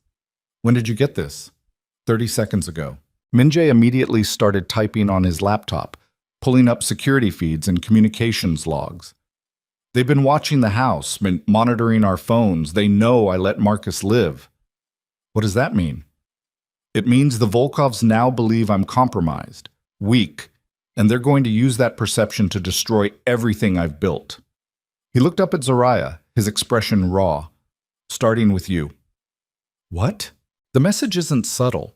They're telling me that sparing your father was a mistake, that caring about you makes me vulnerable, and they're going to exploit that vulnerability until there's nothing left." Zoraya's throat went tight. "So what do we do?" Min Jae stood, his entire demeanor shifting from exhausted to dangerous. "We prepare for war, because the Volkovs just declared it." He started issuing orders in rapid Korean to the bodyguards who'd appeared in the doorway. They scattered immediately, moving with urgent purpose. Then he turned back to Zoraya. "I need you to understand something. What's about to happen will be violent, brutal, nothing like what you've seen before. And if you stay, you'll be right in the middle of it." "I'm not leaving." "Zoraya, I'm not leaving you. Not now. Not when everything's falling apart." Min Jae's expression cracked. "I don't deserve that kind of loyalty." "Maybe not, but you're getting it anyway." He crossed the room and pulled her into his arms, holding her like she was the only solid thing in a collapsing world. "I'm sorry," he whispered against her hair, "for pushing you away, for being too afraid to admit how much you've changed everything. I'm sorry too, for asking you to choose between me and your entire life. You didn't ask. I chose, and I'll keep choosing you even if it destroys me." The words should have been romantic. Instead, they felt like a death sentence. Because outside the mansion, Zoraya could hear vehicles pulling up, urgent voices, the sound of weapons being prepared for whatever nightmare was coming. And somewhere in the city, the Volkov organization was preparing to prove that loving someone in Min Jae's world was the most dangerous mistake either of them could make. The mansion transformed into a fortress within 20 minutes. Armed men appeared from nowhere, positioning themselves at every entrance, every window, every vulnerable point in the estate's perimeter. Zoraya watched from Min Jae's office window as vehicles formed protective barriers around the property. Heavy weaponry emerged from hidden storage. Communication equipment crackled with urgent Korean that she couldn't understand, but recognized as preparation for violence. Min Jae stood behind his desk, coordinating everything with cold precision, his phone pressed to his ear while he typed commands on his laptop. The exhausted man who'd held her minutes ago had disappeared completely, replaced by someone harder, more dangerous. This was the version of Kang Min-jae that terrified an entire city. He ended his call and looked at Zoraya. Seo-yoon is going to take you to the safe room. What safe room? Underground, reinforced steel, separate ventilation system. If they breach the mansion, you'll be protected. I'm not hiding in a hole while you fight a war.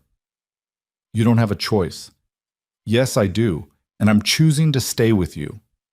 Min Jae's jaw tightened. Zoraya, this isn't a conversation. The Volkovs are coming. When they get here, this entire estate becomes a combat zone. I need you somewhere I don't have to worry about you getting killed. And I need to be somewhere I can help instead of sitting in the dark wondering if you're alive or dead. You can't help. You're not trained for this. You don't know how to... Then give me a gun and teach me. The request stopped him cold. Absolutely not. Why? Because I'm too soft, too civilian? Because putting a weapon in your hands when you've never fired one before is how you get yourself killed. Zarya moved closer, her voice dropping. I'm already a target, Min Jae. The Volkovs know who I am, know what I mean to you. Hiding me doesn't change that. At least if I'm armed, I have a chance if something goes wrong. For a long moment, he just stared at her. Then he walked to a cabinet behind his desk and pulled out a handgun smaller than the one he'd threatened her father with. He checked the magazine, verified the safety, and held it out. This is a Glock 43, 9mm, 8 rounds. Point and squeeze, don't pull. Keep both eyes open. Aim for center mass. Zoraya took the weapon, surprised by how heavy it felt in her hands. If someone comes at you, Min Jae continued, his voice hard, you don't hesitate. You don't negotiate. You shoot until they stop moving. Understand? She nodded, her throat tight. Say it. I understand. Good. He grabbed a shoulder holster from the same cabinet and helped her put it on, his movements professional despite the intimacy of adjusting straps across her body. Keep it concealed. Don't draw it unless you're ready to use it. And if things go bad, you run. You don't try to be a hero, you just run. What about you? I'll be handling the Volkovs. That's not an answer. Min Jae's hands paused on the holster straps. When he looked at her, something raw lived in his dark eyes. I've survived 20 years in this world by being willing to do things other people won't. Tonight won't be any different. Promise me you'll survive. I can't promise that. Then promise me you'll try. He pulled her close, his forehead resting against hers. I'll try, for you. The moment shattered when one of his bodyguards burst through the door speaking rapid Korean. Min Jae's expression went ice cold. What? Zoraya asked. They're here, 3 blocks away, moving fast. Well, the first explosion shook the entire mansion. Zoraya stumbled against Min Jae's desk as the windows rattled, and somewhere outside alarms started screaming. Gunfire erupted immediately, sharp cracks that made her ears ring even from inside the office. Min Jae grabbed her arm and pulled her toward the door. Stay behind me. Move fast. They ran through corridors filling with armed men heading toward the battle. The mansion's security feeds showed chaos outside. Black SUVs ramming through the front gates, men in tactical gear pouring out with automatic weapons, Min Jae's people returning fire from fortified positions. It looked like a war zone. Min Jae dragged her into a smaller office 2 floors down. Seo-yoon was already there with 3 other staff members, all of them armed and positioned near the windows. Keep her alive, Min Jae said in English, his eyes on Zoraya. No matter what happens. Wait. Zoraya reached for him, but he was already moving, disappearing back into the hallway where men were shouting orders, and the sound of gunfire kept getting closer. Seo-yoon pulled her away from the door. He knows what he's doing. That doesn't make this easier. Nothing about loving someone in this world is easy. You should have learned that by now. Another explosion rocked the building. Closer this time. Zoraya could hear glass shattering somewhere above them. Smoke started seeping through the ventilation system. One of Seo-yoon's staff members, a young Korean man who couldn't have been older than 25, spoke urgently in his native language while checking his weapon. Seo-yoon's expression darkened. They've breached the east wing. Min-jae's people are holding the main staircase, but the Volkovs are pushing hard. How many? At least 30, maybe more. Zaraya's stomach twisted. And how many people does Min-jae have? Here, 20, but he's called for reinforcements from other locations. They'll arrive in 10 minutes. That's a long time in a firefight. Yes, it is. The lights flickered, once, twice, then the entire mansion plunged into darkness. Emergency lighting kicked in 3 seconds later, bathing everything in red that made the situation feel even more nightmarish. Zaraya's hand instinctively went to the gun hidden under her jacket. Seo-yoon's phone buzzed. She read the message and cursed in Korean. The Volkovs cut the main power line. They're trying to disable our security systems. Will it work? We have backup generators, but yes, some systems will be compromised. Footsteps thundered past the office door. Zaraya caught a glimpse of Min-jae moving with 4 of his men toward the east wing, all of them armed with weapons that looked military-grade.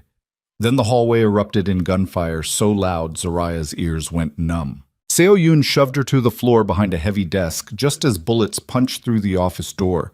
Wood splintered, glass exploded.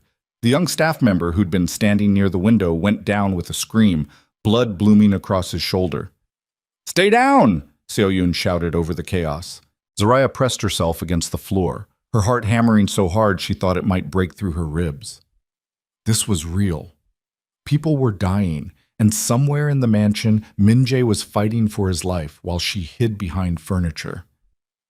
The gunfire stopped as suddenly as it started. Silence pressed down like a physical weight, broken only by the young man's pained breathing and the distant sound of shouting in multiple languages. Seo-yoon checked the hallway, her own weapon drawn. Clear. For now.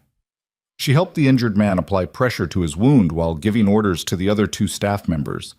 Zaraya watched, feeling completely useless, until Seo-yoon turned to her. "Can you help him? Keep pressure on the wound while I assess the situation." Zaraya's hands were shaking, but she nodded. She moved to the young man's side and pressed her palms against the makeshift bandage Seo-yoon had created from torn fabric. Blood soaked through immediately, hot and sticky. The man looked up at her with frightened eyes and said something in Korean. "I don't understand," Zarya whispered. "I'm sorry." Seo-yoon translated without looking away from the doorway. "He's asking if Mr. Kong is winning." "What do I tell him?" "Tell him yes, even if you don't believe it. He needs hope more than truth right now." Zaraya forced herself to meet the young man's eyes. "Yes, he's winning." She had no idea if that was true. 15 minutes passed like 15 hours.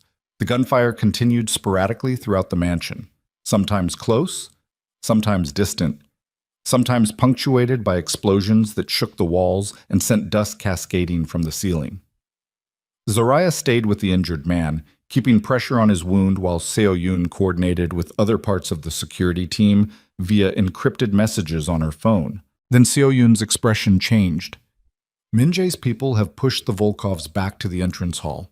They're trying to extract, but Min-jae has them pinned. Is he okay? He's alive, that's all the update says. That's not good enough. It's all we have. Zaraya's phone buzzed, a text from Min-jae. Stay where you are. Almost finished. Relief crashed through her so hard she almost cried. But before she could respond, Seo-yoon's phone rang. The older woman answered in Korean, then her face went pale. When? How many? She ended the call and looked at Zaraya with an expression that made her blood run cold. What's wrong? That was our perimeter team. Another wave of Volkov soldiers just arrived. 10 vehicles. At least 40 men. They're surrounding the estate. But Min-jae said, the first group was a distraction. This is the real assault. The mansion's emergency speakers crackled to life, with Min-jae's voice speaking in Korean, then switching to English. All personnel fall back to secondary defensive positions. This is not a drill. Repeat, fall back to secondary positions. Protect the principal and priority assets at all costs. Seo-yoon grabbed Zaraya's arm. We need to move now. Move where? The safe room. This time you don't get a choice. They ran through smoke-filled hallways past rooms that had been turned into wreckage. Bodies lay sprawled in positions that suggested violence had found them mid-movement. Some wore Min-jae's colors. Some wore tactical gear that marked them as Volkov soldiers. Zaraya tried not to look at their faces. Seo-yoon led them down a staircase Zaraya had never seen before, hidden behind what looked like a normal wall panel. They descended into darkness lit only by emergency lighting until they reached a heavy steel door. Seo-yoon entered a code. The door hissed open, revealing a room that looked like something from a military bunker. Reinforced walls, communications equipment, stockpiled supplies, and in the corner enough weapons to outfit a small army. "Inside," Seo-yoon ordered. Zaraya stepped through the threshold, then turned as Seo-yoon started to close the door from the outside. "Wait, aren't you coming? Someone needs to help Min-jae coordinate the defense. That someone is me. You can't just leave me here." "I can and I will. Lock this door behind me. Don't open it for anyone except Min-jae or me. The code to unlock from inside is on that panel." She pointed to a keypad near the door. "If we don't come back in 6 hours, there's a tunnel that leads to a safe house 3 miles from here. Coordinates are in the computer." "Seo-yoon, take care of him, Zaraya. If he survives this, he's going to need someone who reminds him why surviving matters." Then the door slammed shut, and Zaraya was alone in the silence of the safe room, while somewhere above her, the man she'd chosen over safety was fighting for his life. 20 minutes of silence felt like dying slowly. Zaraya paced the safe room, checking the security feeds displayed on monitors along one wall. The cameras showed carnage. The Volkovs had breached the mansion's outer defenses and were pushing toward the central structure where Min-jae had concentrated his forces. The firefight looked apocalyptic. Then one of the monitors went dark. Then another. Someone was systematically destroying the security cameras. Zaraya's phone rang, making her jump. Min-jae's name on the screen. She answered immediately. "Are you okay?" "For now." His voice was rough, punctuated by distant gunfire. "Listen carefully. The Volkovs brought more people than we anticipated.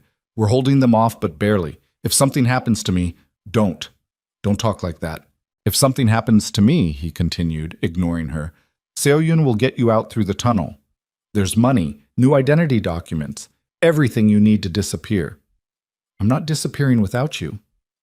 "Zaraya, no. We survive this together or not at all." She heard him exhale, the sound carrying exhaustion and something that might have been affection. "You're the most stubborn person I've ever met. I learned from the best." Gunfire erupted so close to Min-jae's position that Zaraya could hear it clearly through the phone. He cursed in Korean. "I have to go. Stay in the safe room. No matter what you hear, no matter what happens, you stay there until—" The line went dead. Zaraya stared at her phone, panic clawing at her chest. She tried calling back. No answer. Tried again. Nothing. The monitors showed the Volkovs pushing deeper into the mansion. Min-jae's forces were being overwhelmed by sheer numbers. And somewhere in that chaos, the man she loved was fighting a battle he might not win. Zaraya made a decision that would have horrified Min-jae. She unlocked the safe room door. The tunnel Seo-yoon had mentioned was clearly marked, leading away from the danger, away from Min-jae, away from everything that mattered.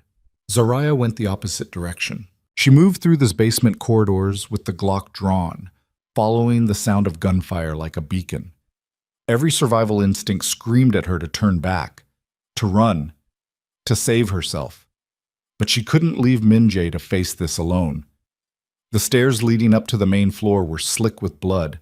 Zaraya climbed carefully, trying not to slip, trying not to think about whose blood she was walking through. She emerged into a hallway filled with smoke and the acrid smell of gunpowder. Bodies lay everywhere. Most weren't moving. A few were making sounds that would haunt her nightmares for years. Zaraya forced herself to keep moving. She found Min-jae in what used to be the main library. He was backed into a corner with 3 of his men, all of them firing at Volkov soldiers who had them pinned from multiple directions. Min-jae's suit was torn and blood-stained. A cut above his eyebrow bled down the side of his face.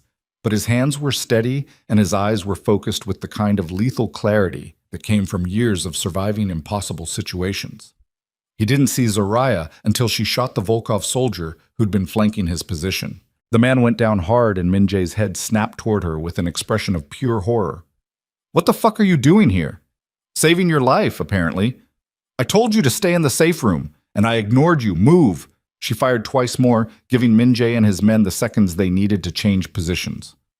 One of Min-jae's bodyguards, the tall one with the scar, nodded at her with something that looked like respect before turning back to lay down covering fire. Min-jae grabbed Zoraya's arm and pulled her behind an overturned bookshelf. You could have been killed. So could you. I'm trained for this. I'm here. Deal with it. He looked at her like he wanted to strangle her and kiss her simultaneously. Then more Volkov soldiers poured through the doorway, and the moment for argument passed. The next 5 minutes were pure chaos. Zoraya fired until her magazine was empty, then fumbled with the reload Min-jae had shown her what felt like a lifetime ago. Her hand shook so badly she almost dropped the fresh magazine, but she got it locked in place and kept firing because stopping meant dying. Min-jae fought like something inhuman, every movement precise, every shot finding its target. He moved through the firefight with the confidence of someone who'd been preparing for this moment his entire life. And slowly, impossibly, the tide started to turn. Min-jae's reinforcements arrived with the sound of vehicles crashing through what remained of the estate's gates. Fresh soldiers poured into the mansion, pushing back the Volkov assault with overwhelming force. The Volkov soldiers who weren't dead started retreating, but their leader, a massive Russian man with a shaved head and cold blue eyes, wasn't running. He stood in the library doorway with a weapon trained directly on Min-jae. You should have died like a king, the Russian said, his English heavily accented. Instead, you die like a fool who fell in love. He squeezed the trigger. Time seemed to slow down. Zoraya saw the Russian's finger move, saw Min-jae start to turn, saw the inevitability of what was about to happen, and she moved without thinking. She threw herself in front of Min-jae just as the gun fired. The impact felt like being hit by a truck. Pain exploded through her left side, white-hot and all-consuming. She hit the floor hard, her vision blurring. Somewhere above her, Min-jae was screaming her name. More gunfire. The Russian went down, his chest torn apart by bullets from Min-jae's weapon. Other Volkov soldiers fell as Min-jae's reinforcements swept through the room with ruthless efficiency. Then Min-jae was on the floor beside her, his hands pressing against the wound in her side, his face twisted with panic that looked completely foreign on someone usually so controlled. Stay with me, he said urgently. Zoraya, stay with me. She tried to speak, but her lungs weren't cooperating. Blood filled her mouth, tasting like copper and terror. Get a medic, Min-jae shouted in English, then Korean, his voice breaking. Get a fucking medic now. Zoraya's vision was fading at the edges, darkness creeping in like a tide. She could hear Min-jae talking to her, begging her to hold on, promising things she couldn't quite process. The last thing she saw before everything went black was his face above hers, devastated and desperate and more human than she'd ever seen him. Then nothing. Consciousness returned in fragments. Beeping machines, antiseptic smell, soft sheets against her skin, pain that had been reduced to a dull ache by whatever drugs were flowing through her system. Zoraya's eyes opened slowly, adjusting to harsh fluorescent lighting. She was in a hospital room, private from the look of it. Expensive equipment surrounded her bed. An IV drip fed clear liquid into her arm. And sitting in a chair beside her, looking like he hadn't slept in days, was Min-jae. He was staring at his hands, not moving, not speaking, just sitting there like a statue carved from exhaustion and guilt. Hey, Zoraya croaked, her voice rough. His head snapped up so fast she heard his neck crack. For a moment, he just stared at her like he didn't believe she was real. Then he was on his feet, leaning over her bed with an expression that broke her heart. You're awake. Apparently, she tried to sit up and immediately regretted it as pain lanced through her side. How long was I out? 36 hours. The bullet missed your vital organs, but you lost a lot of blood. They had to operate twice to stop the internal bleeding. His voice was flat, clinical, like he was reporting facts about someone else's trauma. Min-jae, you almost died. The words came out harsh, angry. You threw yourself in front of a bullet meant for me and almost died. But I didn't. You could have, easily, and it would have been my fault. Zoraya reached for his hand. He pulled away like her touch burned. Don't, he said quietly. Don't try to comfort me. Not after what I put you through. You didn't put me through anything. I made my own choices. Choices you wouldn't have had to make if I hadn't dragged you into my world. I chose to stay in your world, remember? Min-jae's control finally cracked. And look what it got you. A bullet in your side and trauma you'll carry for the rest of your life. This is exactly why I tried to push you away. This is exactly what I was afraid would happen. I'm alive. You're alive. We won. At what cost? He gestured at her hospital bed, at the machines keeping her monitored. 6 of my people are dead, Zoraya. 20 more injured. The mansion is half destroyed, and the woman I love almost died protecting me. That's not winning. That's barely surviving. The confession, the casual way he said the woman I love, should have been romantic. Instead, it sounded like an admission of failure. What happens now? Zoraya asked quietly. Now you recover, and when you're strong enough, I arrange transport somewhere safe, somewhere far from me in this life. The words hit her harder than the bullet had. You're sending me away. I'm setting you free, like I should have done the night at the pier. And if I don't want to be set free? Min-jae finally looked at her directly, and the pain in his eyes was devastating. Then you're more foolish than I thought, because staying with me means more nights like this, more violence, more watching people die. Eventually it means watching me die, or dying yourself. Everyone dies eventually. Not like we do. Zoraya's throat felt tight. So that's it? You're making this decision for both of us? I'm making the decision I should have made before I let you into my bed and my life. You're a coward. The accusation made him flinch. Maybe. But I'm a coward who's keeping you alive. By pushing me away, that's not protection. That's abandonment. It's survival. For both of us. I don't believe you actually want this. Min-jae's expression hardened. What I want doesn't matter. What matters is keeping you alive long enough to have a real life. A normal life. Something I can never give you. I don't want normal. I want you. You want the version of me that held you in the greenhouse and pretended to be human. That's not who I am. The man in the library with blood on his hands and bodies at his feet, that's who I am. That's who I'll always be. Tears burned behind Zoraya's eyes, but she refused to let them fall. Fine. If that's what you want, then go. Walk away. Prove that everything you said about caring about me was just another manipulation. Zoraya, get out. Let me explain. Get out! Her voice cracked. If you're going to abandon me, at least have the decency to do it quickly instead of dragging this out. Min-jae stood there for a long moment, looking like he wanted to say something that might fix the destruction between them. But instead he just turned and walked toward the door. He paused at the threshold. Seo-yoon will handle your discharge and travel arrangements. You'll have money, protection, everything you need. Everything except you. He didn't respond to that, just walked out and closed the door behind him with a finality that felt like the end of everything. Zoraya lay in the hospital bed, surrounded by machines that confirmed she was alive while feeling completely hollow inside. She'd survived a bullet. But losing Min-jae hurt infinitely worse. 3 weeks passed in a fog of physical therapy and hollow routine. Zoraya recovered in a private facility that looked more like a luxury hotel than a hospital. The doctors were excellent, the staff attentive. Everything was paid for by accounts she'd never seen and didn't want to think about. Min-jae never visited. Seo-yoon came twice.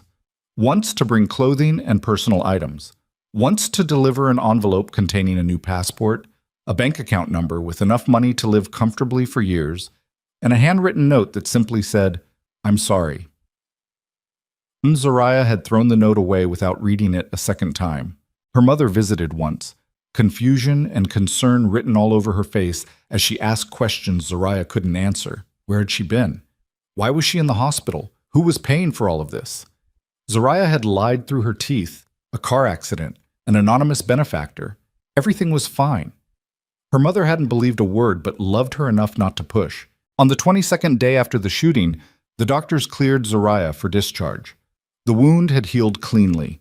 No permanent damage beyond a scar that would remind her forever of the night she'd chosen love over survival. Seo-yoon arrived with a car to take her anywhere she wanted to go. "Where to?" the older woman asked as Zoraya settled into the back seat. I don't know. You could go home, back to your apartment, your old life.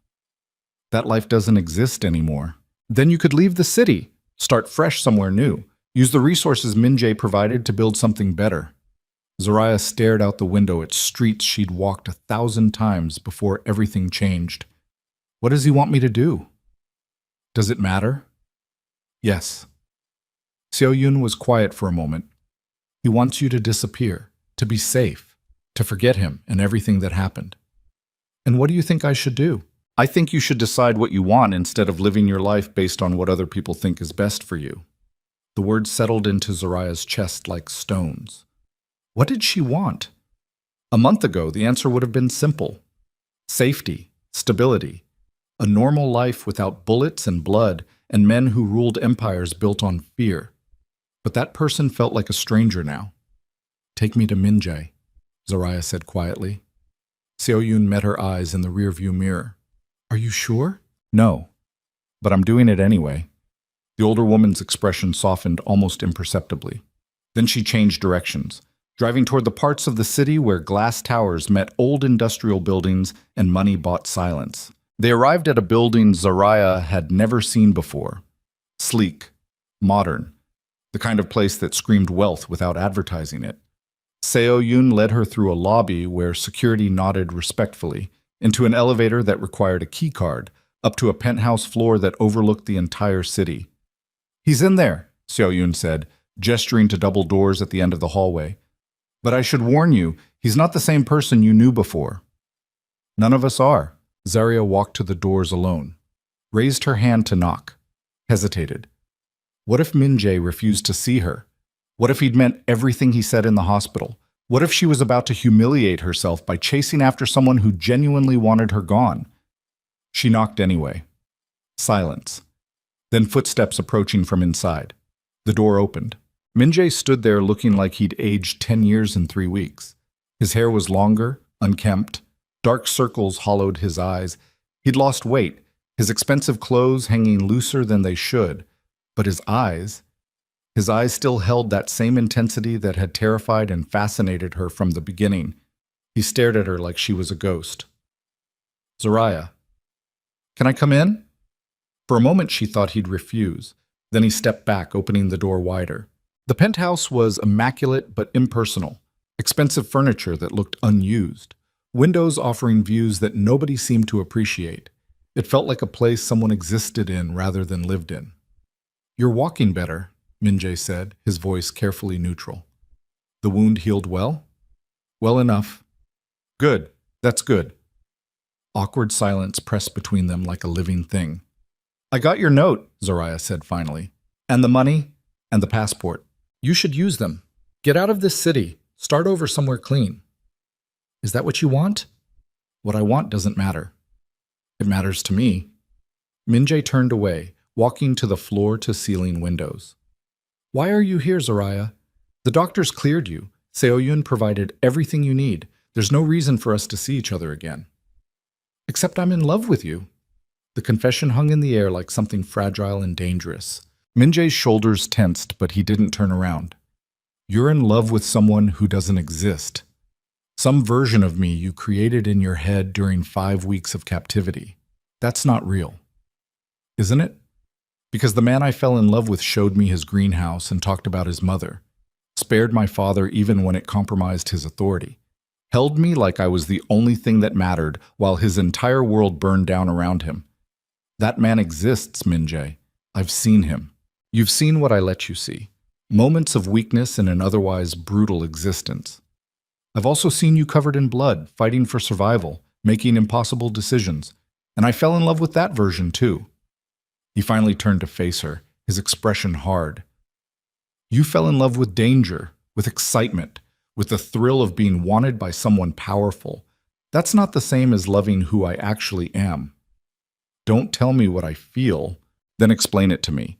Explain how you can love someone who got you shot, who dragged you into a war you had no part in, who put a target on your back that will never completely disappear. Zariah moved closer, her voice steady despite her racing heart. I love you because you saw me when I was invisible. Because you made me feel like I mattered in a world that had convinced me I didn't. Because you chose me over revenge and power and everything you'd built your entire life around. And look what it cost you. It cost me a bullet wound that healed. You know what it gave me? A reason to wake up feeling something other than exhausted. Min-jae's control cracked slightly. You could have died. But I didn't. Next time you might. There won't be a next time. The Volkovs are finished. You told me yourself. After that assault failed, their organization collapsed. The survivors scattered. You won. Winning doesn't mean the danger disappears. There's always another enemy, another threat, another reason why loving you is the most selfish thing I've ever done. Then be selfish. Choose me anyway. I can't. Why not? Because I don't deserve you. The words burst out of him like a dam breaking. I kidnapped you, held you prisoner, used you as leverage against your own father. I'm the reason you got shot, the reason you have nightmares, the reason your hands shake when you hear loud noises. You deserve someone better, someone clean. I don't want clean. I want real. This isn't some romantic story where the monster gets redeemed by love, Zoraya. This is real life. And in real life, people like me destroy everything we touch. Zoraya closed the distance between them until she stood inches away. Then destroy me. If that's what you think is inevitable, then stop fighting it and just destroy me. That's not funny. I'm not joking. You keep pushing me away to protect me from some hypothetical future disaster. But the real disaster is watching you torture yourself over something that already happened and turned out fine. Min-jae's jaw clenched. It's not fine. Nothing about this is fine. Maybe not, but it's what we have. And I'd rather have this complicated, messy, dangerous thing with you than safe and empty with someone else. You don't know what you're asking for. I know exactly what I'm asking for. I'm asking you to stop being a coward and admit that you want this as much as I do. The word coward hit him like a slap. Something shifted in his expression, anger mixing with something that looked almost like relief. You think I don't want this? His voice dropped to something rough and raw. You think I haven't spent 3 weeks trying to convince myself that sending you away was the right choice? That I haven't looked at my phone 100 times wanting to call you but stopping myself because keeping you safe matters more than what I want? Then stop trying to be noble and just be honest. Honest? You want honest? Min-jae grabbed her face between his hands, not roughly, but with desperate intensity. I love you so much it terrifies me. You walked into my life by accident and somehow became the only thing that makes any of this bearable. And that scares the hell out of me because everyone I've ever cared about has ended up dead or destroyed. I'm still here, still alive, still choosing you. For now. But eventually we all die, Min-jae. That's not unique to your world. At least if I'm with you, I die having lived instead of just survived. He stared at her like she was a puzzle he'd been trying to solve for years and just now found the missing piece. Then he kissed her with 3 weeks of loneliness and fear and desperate hope compressed into a single moment. Zoraya kissed him back like she was claiming something that had always belonged to her. When they finally broke apart, both breathing hard, Min-jae rested his forehead against hers. This is insane. Probably. You're going to regret it. Maybe, but I'll regret leaving more. A sound that might have been a laugh escaped him. You're the most stubborn person I've ever met. I learned from the best. He pulled her closer, his arms wrapping around her like he was afraid she might disappear if he let go. If you stay, really stay, there are conditions. Of course there are. You learn self-defense, proper training, not just basic gun safety. You understand how my world works so you can navigate it without getting killed. Okay? And you tell me immediately if you change your mind, if this becomes too much, if you want out. No guilt, no judgment. You just tell me, and I'll make it happen. What if I never want out? Then I'll spend the rest of my life trying to deserve you. Zoraya looked up at him, this dangerous man who'd somehow become her safe place. You already do. He kissed her again, slower this time, like he was memorizing the taste of a future he'd convinced himself he couldn't have. And for the first time in 3 weeks, Zoraya felt like she could actually breathe. 6 months later, everything had changed and nothing had changed. Zoraya moved into the penthouse officially. Not as a prisoner or a guest, but as someone who belonged there. Her clothes hung in Min-jae's closet. Her books filled the empty shelves. Her presence transformed the sterile space into something that felt almost like home. She learned to shoot properly, spent hours at a private range with instructors who taught her not just how to fire a weapon, but how to think tactically, how to assess threats, how to move through danger without freezing. She learned Korean, slowly and imperfectly, but enough to understand conversations happening around her, enough to participate in Min-jae's world instead of just existing adjacent to it. She met the people who ran his organization, hard men and women who'd built their lives on loyalty and violence. They respected her not because of who she was to Min-jae, but because she'd taken a bullet meant for him and survived. That earned currency in their world that no amount of money could buy. The mansion was rebuilt, slowly, carefully, with security measures that made the previous system look amateur. Min-jae moved his primary operations there, and Zoraya went with him. The greenhouse was restored to its former glory, the orchids replanted, including cuttings from the white orchid his mother had started, which somehow survived the assault and bloomed more beautifully than before. Zoraya's mother eventually learned the truth. Not all of it, but enough to understand that her daughter had chosen a life that existed outside normal boundaries. She didn't approve, but she loved Zoraya enough to accept it. Marcus Holloway remained under surveillance at a safe house 2 states away. He and Zoraya spoke occasionally on monitored calls. The conversations were awkward and painful and slowly building towards something that might eventually look like forgiveness. She visited him once, with Min-jae's approval, and cried when her father apologized for choices that had destroyed years neither of them could get back. The Volkov organization never recovered from their failed assault. The survivors were absorbed by other groups or fled the city entirely. Min-jae's reputation emerged stronger, a man who'd survived an all-out attack and crushed his enemies completely.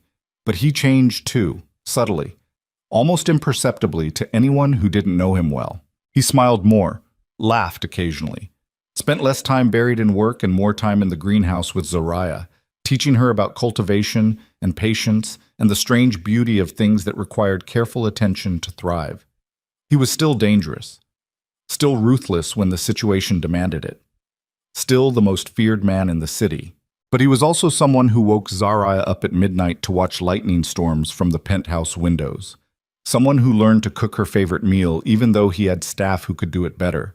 Someone who held her during nightmares and whispered promises that surviving was worth it if they did it together. Bogti. The proposal happened on a Tuesday morning in the greenhouse. No dramatic setup, no elaborate planning. Just Min-jae and Zoraya working side by side among the orchids like they'd done 100 times before. He was checking the humidity levels on a particularly finicky purple specimen when he spoke without looking at her. "Marry me."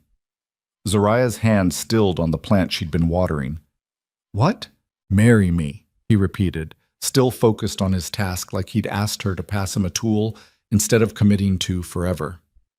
That's possibly the least romantic proposal in history. "I know, but I mean it." He finally looked at her, and Zoraya saw something in his eyes that made her chest ache.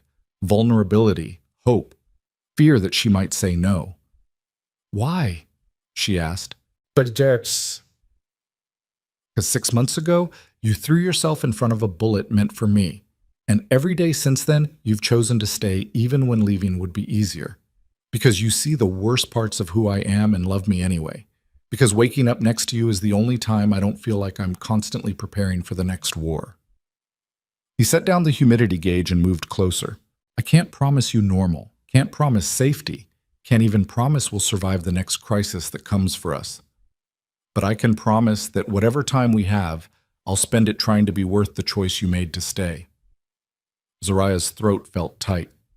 "You're doing better with the romantic angle now. Is that a yes?" "That depends. Do I get a ring, or are we keeping this practical too?" Min-jae reached into his pocket and pulled out a small box. Inside sat a ring that took Zoraya's breath away. A simple band with a single diamond that caught the greenhouse light and scattered it into rainbows. "I had it made 3 months ago," he admitted. "Been carrying it around waiting for the right moment.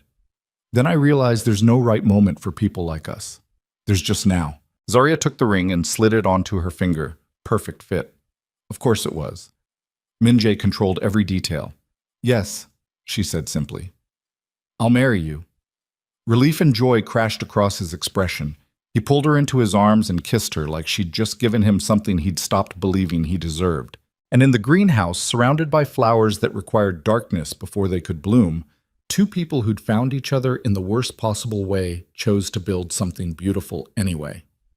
The wedding happened 3 months later in the garden behind the rebuilt mansion. Small, private, just immediate family and the people from Min-jae's organization who'd proven their loyalty through blood and fire. Zariah's mother cried through the entire ceremony. Marcus watched via video call from his supervised location, his own tears visible on the screen.